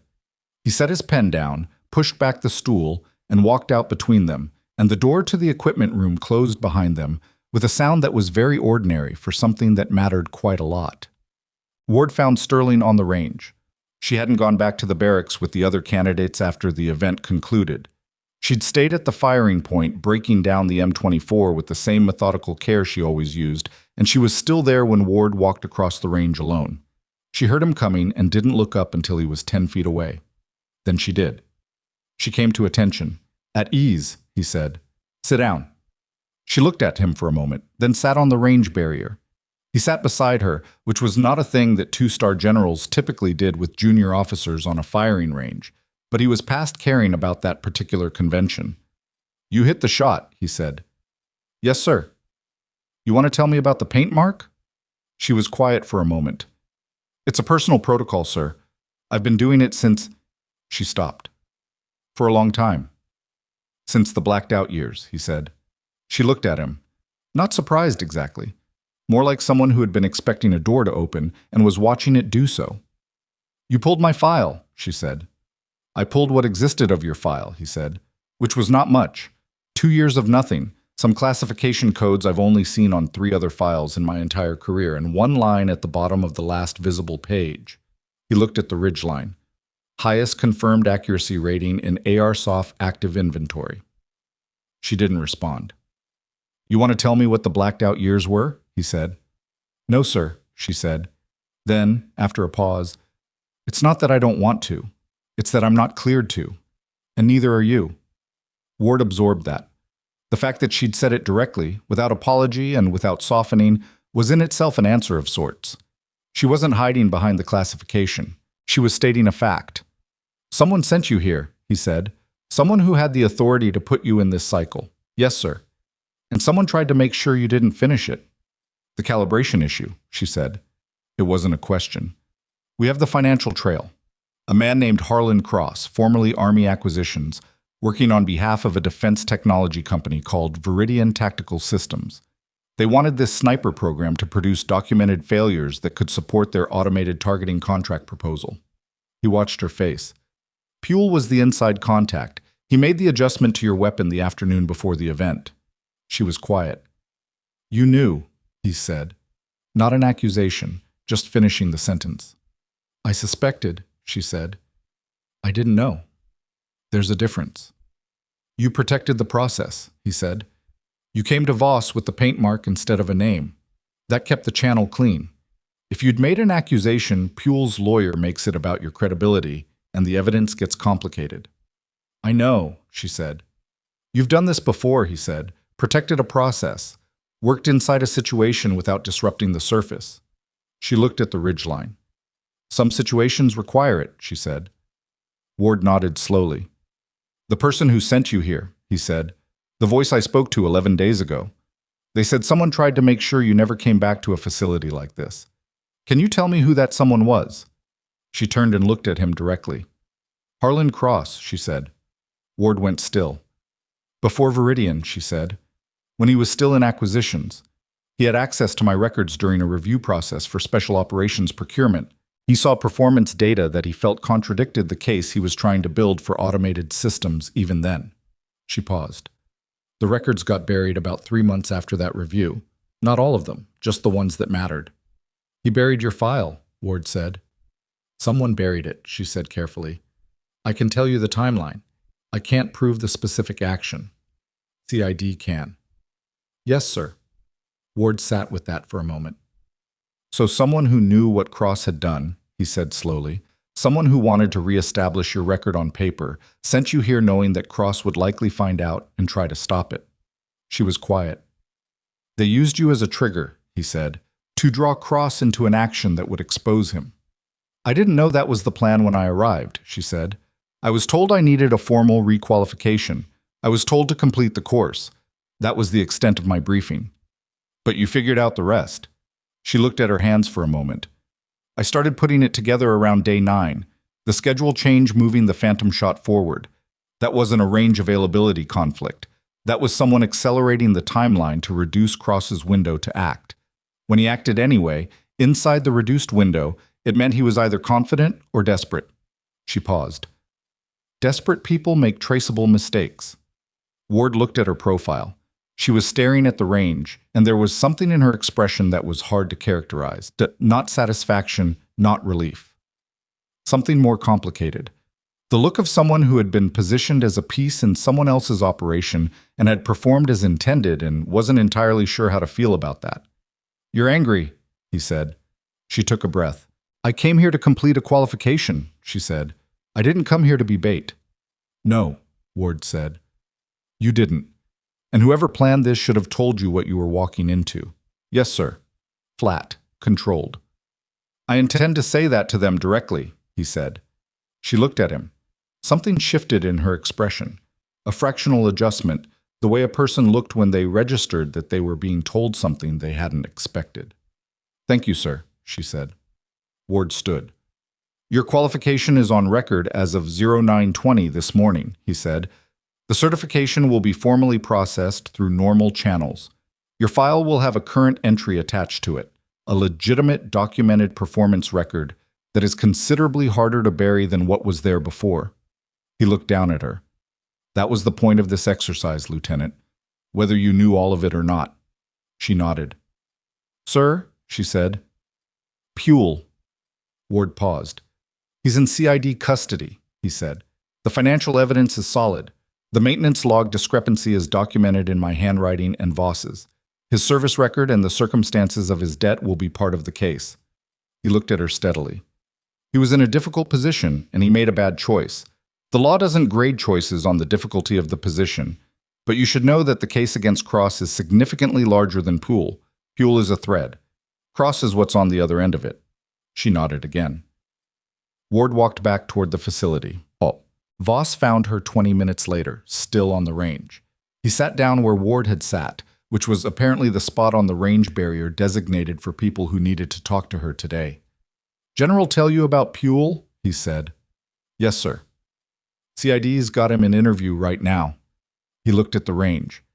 He talked almost immediately. Apparently he'd been building up to telling someone for a week. She didn't say anything. "The paint mark," Voss said. "You used it because you knew a formal accusation without physical evidence was a dead end."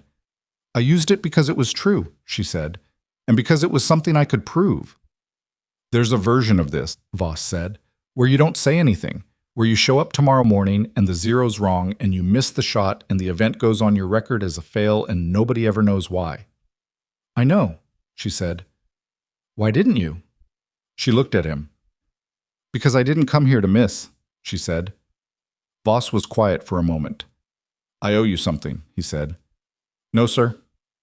"Day 1, he said. "Formation. I said this course would destroy you. I made a judgment about what you were based on, what you looked like, and what your file showed me, which wasn't much. I was wrong about all of it." She met his eyes. Something in her expression wasn't quite forgiveness, because forgiveness implied that the offense had been significant enough to require it. It was more like acknowledgement, the recognition that he'd said something true. "You adjusted," she said. "Some people don't." Voss nodded. "There's something else," he said. He reached into the breast pocket of his uniform and produced a folded document. "This came through the command system about 40 minutes ago. I'm supposed to deliver it formally in the post-event briefing, but," he held it out, "you should read it before anyone else." She took it and unfolded it. It was a single page on Army letterhead. The classification header at the top was a level Ward had told her she'd need to eventually see, and the text beneath it was brief, dense with military formal language, and terminated in a paragraph that required her to read it twice. The blacked-out portion of her file was being partially restored. Not everything. Some of it would remain classified indefinitely. But the performance records, the qualification data, the confirmation of her operational assignment and role during those 2 years, those would be formally re-entered into the official record, attached to her personnel file, and accessible to authorized personnel at the appropriate clearance level. Harlan Cross had buried those records. Cross was now in federal custody, arrested at the hotel property 40 miles from the facility at 0934, 12 minutes after Sterling's shot was logged. She read that part twice also. Then she folded the document and held it in her hands for a moment. 4 years, she said quietly. It wasn't directed at Voss. It was just said, into the air, with the particular weight of someone counting something that had cost them. "I know," Voss said. 4 years of existing in a record that didn't match anything I'd actually done. She looked at the document. Every assignment, every evaluation, every conversation with a new commander who looked at my file and saw a gap and asked about it, and I couldn't tell them anything because there was nothing I was cleared to say. She exhaled. Do you know what that's like? Being somewhere and having no way to prove that you've been anywhere before? No, Voss said. I don't. It's like being a rookie, she said, permanently, regardless of what you know or what you've done, because the only currency that matters in this structure is what's on paper, and what was on my paper was almost nothing. Voss didn't say anything. Sometimes the right response was to let something land rather than deflect it. And then someone decided to fix it, she said, by making me a target. Sterling, I'm not complaining, she said, and her voice had gone very level, the way it went when she was being precise about something. I understand why it was done this way. Drawing Cross into an action that could be documented and prosecuted is cleaner than trying to prove a record-bearing operation from 4 years ago. I get the logic. She set the document on her knee. I just would have liked to know that's what I was walking into. You should have been told, Voss said. That's a failure on the part of whoever designed this operation. Yes, she said. It is. She folded the document again and put it in her kit bag. They sat in silence for a moment. The sixth candidate, she said. Trevino. Hit, Voss said. He's been the quietest person in the entire cycle, and he's been watching everything. He'll make a good sniper. Voss looked at her. You've been watching him. I've been watching all of them, she said. That's what you do when you've got time and a range. He almost smiled. It didn't quite arrive, but the shape of it was there. What happens now? She asked. Now you get the certification. The file gets the entries it should have had 4 years ago. CID works the cross case and follows whatever Puel's cooperation gives them about Viridian's broader operation. He looked at the range. The program continues. We have another cycle starting in 6 weeks. She nodded. And you? He asked. Where do you go from here? She picked up the rifle case and stood. Wherever they send me, she said. Same as always. The post-event briefing happened at 1400 in the main facility conference room. All 6 candidates, Voss, Howell, and General Ward. The 5 who had passed their qualification were formally notified. The certification documentation was presented. Brennan was told he would be offered placement in the next standard qualification cycle and that his performance through the course had been noted despite the phantom shot result, which was accurate and which Voss delivered without softening it into something it wasn't. Brennan took it without looking away. He'd had a few hours. Then Ward spoke. He kept it brief. He told them that a criminal investigation had been initiated as a result of events connected to this training cycle, that they might be contacted by CID as witnesses, and that the integrity of the certification process had been preserved. He did not name names. He did not explain more than was necessary. He looked at the room. This program exists because precision engagement capability matters, he said, not as a demonstration, not as a competitive exercise, as an operational reality that determines whether people live or die. The systems that support this capability, the training infrastructure, the certification process, the maintenance chain, those systems have to be trustworthy. When someone compromises them for financial gain, the harm isn't abstract, it's real. He paused. The people in this room helped demonstrate why that matters. I want you to carry that with you. Nobody said anything. Ward looked at Sterling briefly. Just a look, a second, nothing performative. She looked back at him. The briefing ended. Howell caught up with her in the hallway outside. Hey, he said. She stopped. I looked up that dry wash wind behavior after you explained it to me on day 2, he said. The deflection at the terrain depression. I've been running this range for 3 years, and I hadn't mapped it. It's subtle, she said. You'd have found it eventually. Maybe, he said. Or maybe I needed to watch someone else find it first. He held out his hand. Good shooting. She shook it. Good logging, she said. Your range notes are thorough. They helped. He looked at her. They helped you? The shot log from the first 2 weeks. Your notations on environmental conditions. I cross-referenced them against my own observations. She paused. You record more data than your job requires. Habit, he said. It's a good one, she said. She walked down the hallway and pushed through the door into the afternoon sun, and Howell watched her go, and then looked at his hands for a moment in the way a person did when they'd just been told something true about themselves that they hadn't known someone else had noticed. Cross was formally charged at 16:47 that afternoon. The charging document listed 7 counts, including bribery of a military official, criminal interference with a military procurement process, and conspiracy to commit fraud against the United States government. Viridian Tactical Systems' pending contract proposal was suspended pending the investigation, a process that the DoD contracts officer told the CID liaison would almost certainly result in permanent disqualification. PUHL was cooperating fully. His attorney had been on the phone with the military prosecutor by noon, and the cooperation agreement was in draft by 1500. The financial evidence was clean, the communication records through the intermediary were traceable, and Puhl had provided a detailed written account of the equipment room interaction and the specific adjustment he had made to Sterling's weapon. The account was precise. It contained the kind of detail that was only available from someone who had been there and done it and had been carrying it since. Ward signed off on the charging documents at 1820 and drove back to the installation headquarters with the feeling that came from a complicated day arriving at an outcome that was correct. Not clean, because nothing that involved a man in 17 years of honorable service making a bad choice under financial pressure was clean, but correct. There was a difference. He'd been thinking about differences a lot today. At 1900, the range at Black Ridge was empty. The Arizona sky had turned the particular shade of deep orange that it reached only in that hour, between the sun going below the ridge and the full dark arriving, a color that had no formal name, but that anyone who had spent time in the desert recognized as the most honest light of the day. One figure was on the range. Howell almost didn't see her until he was halfway across the complex on his end-of-day walkthrough. She was on the practice area, at the position she'd used since the second day of the course, in prone, dry firing at the western ridgeline. He stopped. She wasn't practicing the phantom shot. She'd already made that shot. She wasn't building the wind model. She'd finished that 3 days ago. She was just shooting. Or not shooting, dry firing, the practice of running through every element of the shot without a round in the chamber, building the neurological pathway, reinforcing the sequence. It was the most fundamental practice in the discipline, and it was also the one that experienced shooters often dropped when they felt they no longer needed it. She hadn't dropped it. He watched her for a moment, in the orange light, in the silence of the empty range. Then he turned and walked back toward the facility, because some things didn't need to be interrupted, and this was one of them.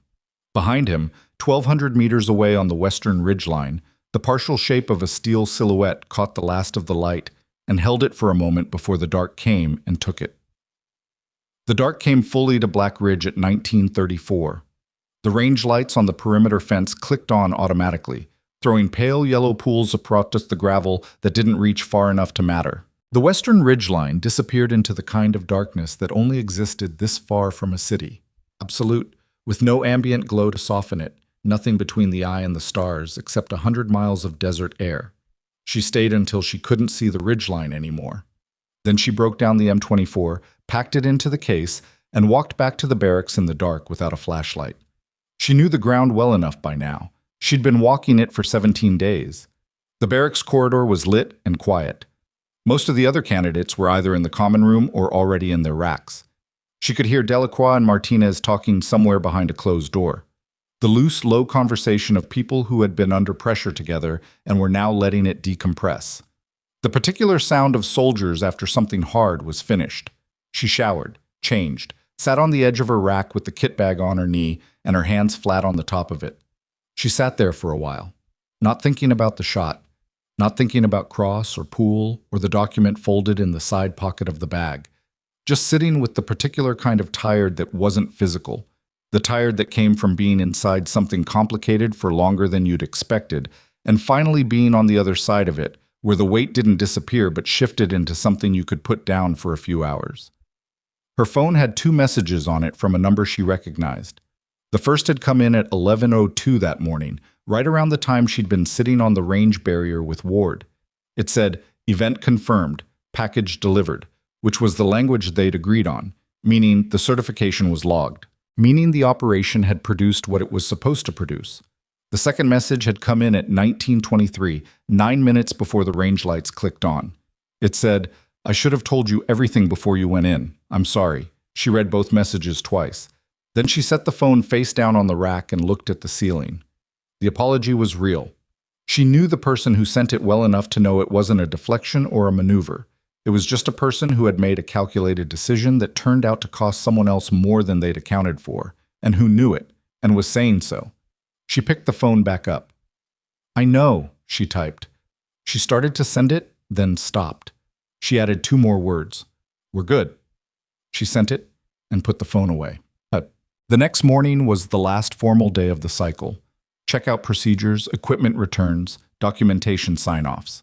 The bureaucratic metabolism of a military training program processing the end of an iteration. It had a specific texture, the half-packed bags in the hallways, the range gear in labeled piles outside the armory, the paperwork that accumulated on Voss's desk like a slow tide. Ward was gone before 0700. He'd had a vehicle waiting and a meeting in Phoenix that couldn't move, and he'd said what he needed to say the day before. His departure was efficient and unsentimental, which matched everything else about him. Howell ran the equipment accountability process with the methodical thoroughness that had apparently characterized everything he did, working through the inventory list with a clipboard and a patience that seemed inexhaustible. The candidates processed out in groups. Kowalski left at 0830, headed for a follow-on assignment that he'd been vague about when anyone asked. The specific opacity of someone whose next duty station was the kind you didn't discuss in casual conversation. He shook hands with everyone in the hallway, firm and brief, the handshake of a man who took things seriously without making a production of them. "Good course," he said to Sterling when he got to her. "Good shooting," she said. "Yours too." He looked at her for a moment. "I saw your turret mark on day 2, he said. "The white paint. I figured it was a personal habit. Didn't think anything of it until yesterday." He paused. "Smart." She held his gaze. "It saved the shot."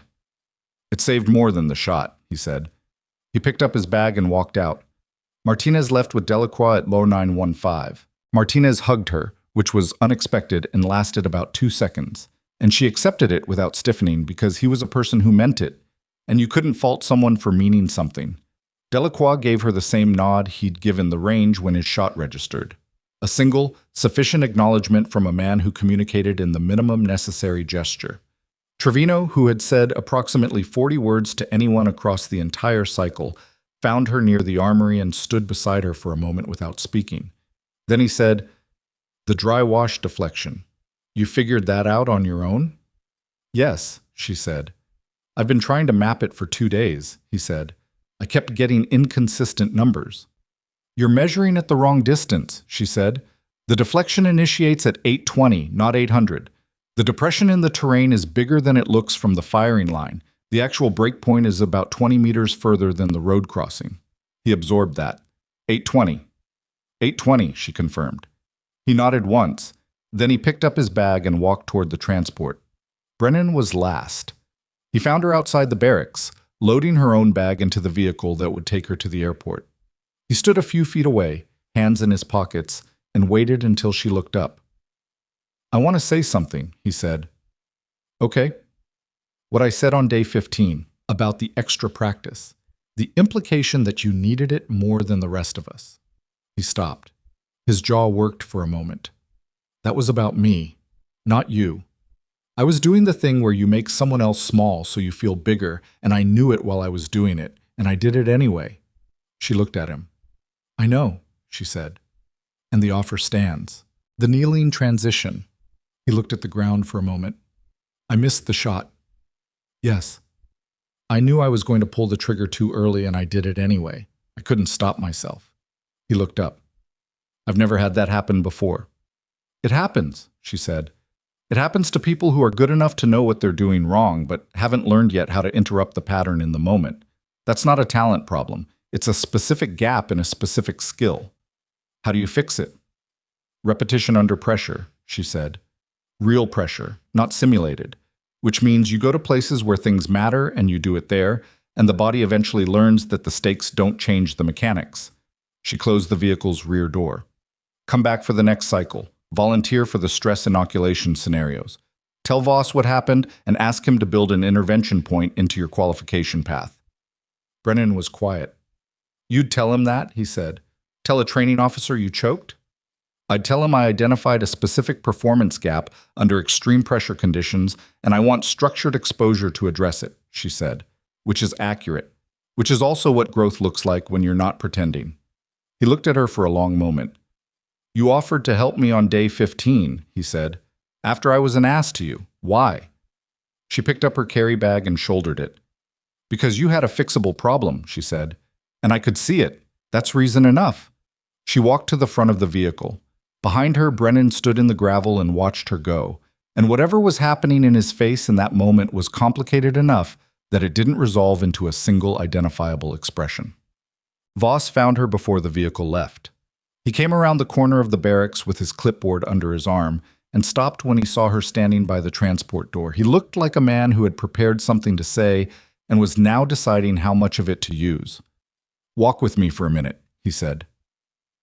They walked to the edge of the facility, where the perimeter fence met the beginning of the desert and the range opened up to the west. The morning was clear and cool, the sky a flat, bright blue that offered no cover and no softness, the kind of sky that made the world look very precisely what it was. Voss stood at the fence line. I got a call this morning, he said, from the command element that put you in this cycle. She waited. They want to talk to you about an assignment, he said. When you're ready. There's no timeline attached to it, which is unusual, which probably means they want you to have some processing time before you decide anything. What kind of assignment? Training, he said. Instruction. The program has been under review for 18 months because of questions about its long-term viability, questions that Viridian was funding the research to answer, which means most of that research was built on rigged data. He looked at the range. With that taken off the table, the program needs rebuilding, new curriculum, better integration between the technical skill instruction and the operational context that the skill actually exists within. She followed his gaze to the range. They want me to help rebuild it, she said. It wasn't quite a question. They want you to consider it, he said, which in my experience means they want you to do it, but they're smart enough to know that telling you rather than asking you would probably not produce the outcome they're looking for. She almost smiled. The shape of it reached her mouth but stopped there, which was close enough. What do you think? She asked. Voss looked at her. It was a direct question, and he treated it like one. I think, he said, that the gap in this program has never been the technical instruction, the shooting mechanics, the environmental calculation, the equipment knowledge. That curriculum is solid. The gap is the other thing, the part that isn't in any manual. He paused. The part that tells you to check your turret reference mark when something doesn't feel right. The part that makes you stay on the range in the evening building a model that nobody asked you to build. The part that reads a situation and knows exactly how much to say and to whom. He looked back at the range. You can't write that down. You can barely teach it. But you can put someone in front of a group of developing shooters who has it and let them watch how it operates, and some percentage of them will pick it up by proximity. She looked at the western ridgeline. The target was still up at 1200. The steel silhouette, partially behind its terrain obstruction, catching the morning light the way it had caught the last of yesterday's evening light. In about 2 hours, when the thermals started rising off the valley floor, it would begin to shimmer in the scope. The dry wash deflection would start to build. The mid-range brush line would give its first readable cues of the day. She knew all of it now. She had mapped every inch of this range in 17 days. And she knew, in a way she hadn't known when she stepped off the transport with her old rifle case, that the mapping had been worth something beyond the qualification, beyond the exposed operation and the recovered record and the arrested man in a federal holding facility 40 miles away. The mapping itself, the patient, incremental, unglamorous work of understanding one specific piece of ground completely, had been worth doing. I'll think about it, she said. Voss nodded. He'd expected exactly that answer, and it apparently satisfied him. Sterling, he said, as she started to turn back toward the vehicle. She stopped. Day 1, he said. I said you wouldn't survive the first week. I remember. He looked at her steadily. I wasn't just wrong about that. I was wrong in a way that I'm going to be thinking about for a while. The mechanics of how I was wrong, the specific assumptions, where they came from, why they felt justified, I've been going over it. He stopped. I've been in this program long enough that I thought I could read a soldier in the first 30 seconds. I thought that was a skill. Turns out it's also a liability. She looked at him. You adjusted, she said again, the same word she'd used yesterday. And you ran the recalibration yourself rather than delegating it. You didn't have to do that. Yes, I did, he said. A lot of people wouldn't have. He held her gaze. A lot of people are wrong more often than they need to be. She nodded once. Then she walked back to the transport and got in, and the vehicle pulled out of the gravel lot and headed for the facility gate, and Voss stood at the perimeter fence and watched it go. The drive to the airport was an hour and 40 minutes through the kind of terrain that looked the same in every direction and made you feel like you were moving without getting anywhere until suddenly you were somewhere else. She sat in the back seat and looked out the window and let the desert move past her. At some point during the drive, she opened the kit bag and took out the document Ward had given her. The personnel file amendment. The formal restoration of the operational records from the 2 blacked-out years. She read through it properly this time, slowly, without the shock of the first reading. The language was dense and impersonal, military bureaucratic prose that described human experience in the vocabulary of administrative action. Certification restored. Records corrected. Classification status amended. Operational history formally entered into the permanent record. 4 years of not existing on paper, resolved in 1 page. She folded it and put it back in the bag. She looked out the window. The thing about 4 years was that it hadn't actually been nothing. The time had existed whether the record acknowledged it or not. The missions had happened. The decisions she'd made under conditions that she could not describe to anyone who hadn't been there had happened and had produced outcomes that were real and consequential and that she carried with her in ways that no paper record could fully capture anyway. Cross had buried the record. He hadn't buried what the record pointed to. She'd known that. She'd known it on every assignment and every evaluation and every conversation with a commander who looked at the gap and frowned. She'd known it on day 1 at Black Ridge when Voss had looked at her with the particular confidence of a man who believed he could see exactly what she was. She'd known it every evening on the range, in the long light, dry firing at a ridgeline nobody else had thought to study. The knowing hadn't made the 4 years easy. It had just made them survivable. She looked at her hands in her lap. There was a small scar on the outside of her right palm, just below the pinky finger. An old one, pale and faded, that she'd stopped noticing years ago, and only saw now because the light in the vehicle was falling at an angle that caught it. She didn't think about where it had come from. That was in the blacked-out part. The part that was hers, regardless of what any record said. The preliminary hearing in the Cross case was scheduled for 6 weeks out. The federal prosecutor handling it was a woman named Adler who had spent 8 years in the Army JAG Corps before transitioning to the civilian side, and who had a reputation for pursuing financial crimes against the military with the particular energy of someone who took it personally. Ward had been briefed on her and approved of what he'd heard. Cross's attorney had already begun the process of arguing that his client's actions had been taken in good faith pursuit of what he believed were legitimate defense procurement interests. The attorney was good. The evidence was better. Adler had told Ward's liaison, in the precise language of a person measuring their words against the record, that she expected the case to resolve through a plea agreement rather than trial, because the financial documentation was clean, the communication chain was traceable, and the cooperation coming from Poole was detailed enough that the alternative, soit a full trial with all of that evidence presented publicly, was not a position any competent defense counsel would recommend to their client. Cross would plead. He would receive a sentence that reflected the seriousness of what he'd done without the additional weight that a jury verdict would have carried. It was not a satisfying outcome in the way that a decisive verdict might have been. It was the outcome that the evidence produced when processed through the specific mechanisms of a legal system that valued efficiency alongside justice and sometimes couldn't fully distinguish between them. Ward, when the liaison explained this to him, had sat with it for a moment and then said, "He'll lose everything?" And the liaison had said, "His pension, his clearances, his firm, and his freedom for a period that the guidelines suggest will be somewhere between 4 and 7 years. And Ward had said, "Then it's enough," and moved on to the next item on his agenda. Poole's cooperation agreement was finalized 2 days after the event. He would serve a reduced sentence, forfeit the deposited funds, accept a dishonorable discharge, and lose his retirement benefits. His family would face consequences that were not his fault, and were still the result of choices he had made. That part of it didn't resolve cleanly and wasn't going to. 3 weeks after the event, Sterling received a formal written offer. Senior instructor, Black Ridge Advanced Precision Engagement Program. Restructured curriculum, new staffing, a mandate from the command element that had put her in the qualification cycle. The mandate she now understood was the real long-term objective of the operation, the thing the certification had been the mechanism for, the thing that Cross's exposure had cleared the path toward. She read the offer in her apartment in Tucson, which was a temporary place she'd been using for 2 months while she figured out what the next thing was. The apartment had a west-facing window, and she'd been watching the sun go down over the desert every evening since she got there. Because old habits don't fully leave, they just find new surfaces. She read the offer twice. Then she called the number at the top of the document. It rang once. "I have a condition," she said when the line connected. A pause.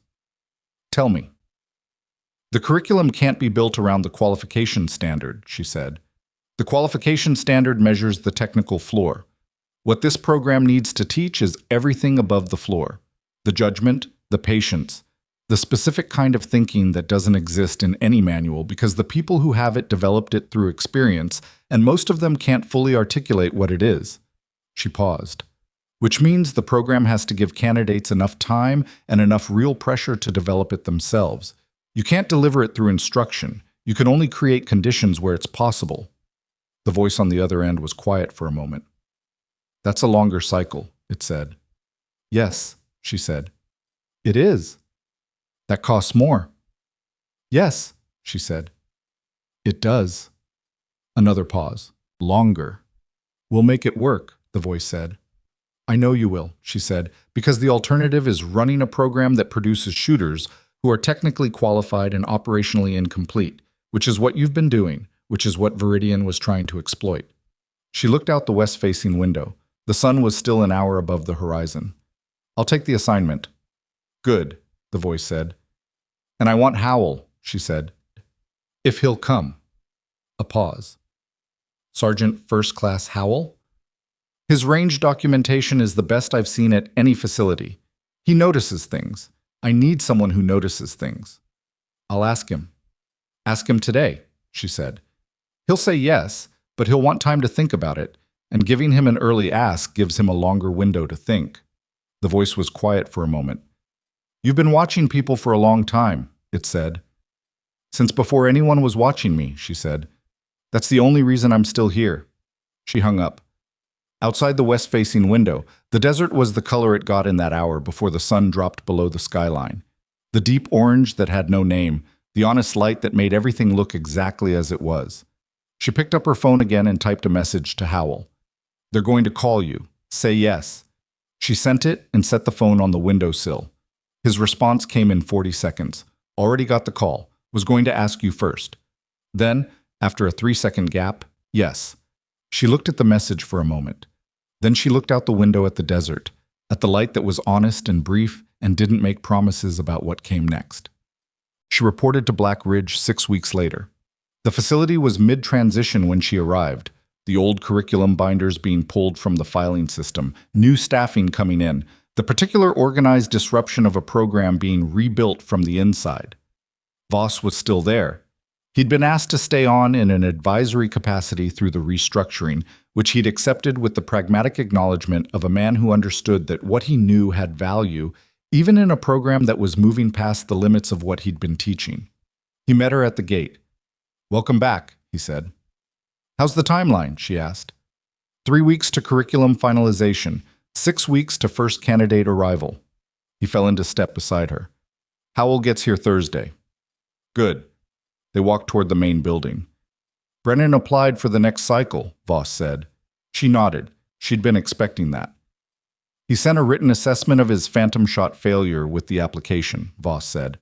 "Identified the specific performance gap, proposed a training intervention, and described his own error in terms that were accurate enough that I had to read it twice to make sure he'd written it himself."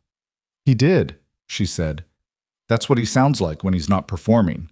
Voss looked at her. "You knew that."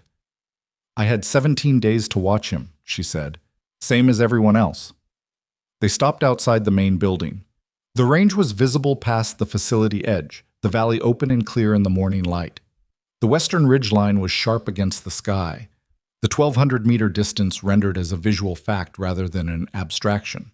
The steel target still standing where it had stood through all of this, patient and indifferent and real. "You going to be okay here?" Voss asked. It was a direct question without particular delicacy, which was how he asked things. She looked at the range. "I came here to prove I could still do it," she said. "That's done." She looked at the ridgeline. "Now I'm here for a different reason." "Which is?" She was quiet for a moment. "The next person," she said, "and the one after that, and the one after that." She picked up her bag. "The ones who are going to arrive here and have someone look at them in the first 30 seconds and decide what they are." She met his eyes. "I'm here to make sure that when that happens, there's something in this program that corrects for it." Voss held her gaze.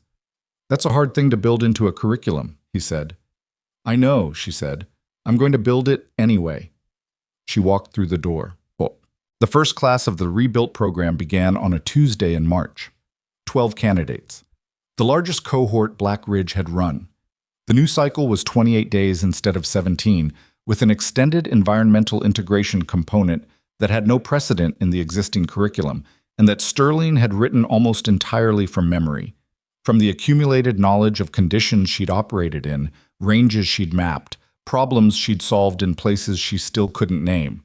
She stood at the front of the formation on the first morning and looked at them. She saw what she always saw, people who had been somewhere and done something and arrived here carrying it, people who would perform well on some days and badly on others, people with specific gaps they hadn't found yet, and specific strengths they hadn't fully trusted yet, and the long work of becoming someone reliable ahead of them. She saw, in the back row, Brennan. I was standing straight, eyes forward, no visible performance, just present. She moved through the introduction brief. At the end of it, she paused. She usually ended formations by dismissing them to the first event. Today, she didn't. "One thing," she said, "before we start." The formation held. "The person standing next to you right now has something you don't," she said. "Not a skill, not a qualification, a way of seeing something that you haven't learned to see yet.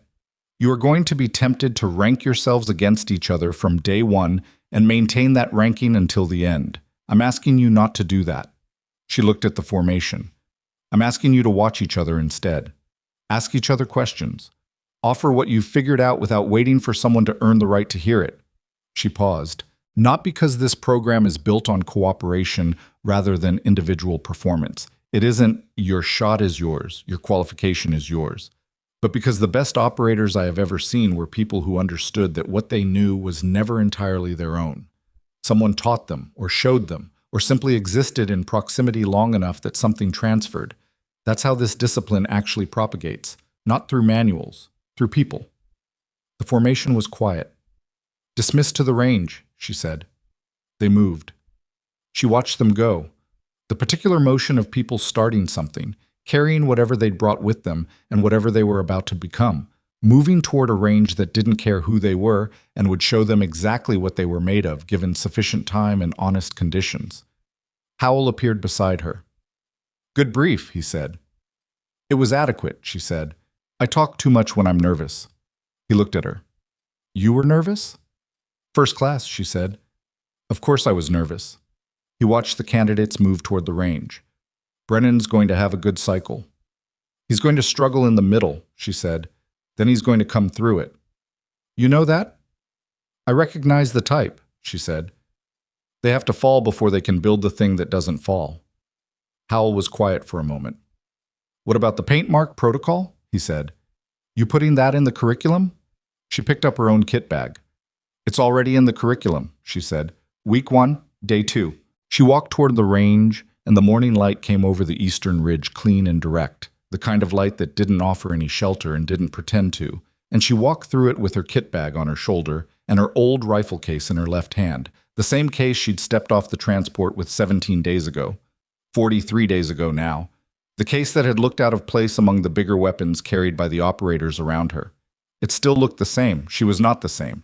Or more accurately, she was exactly the same, in the ways that mattered, and the record now said so. Some things take years to surface.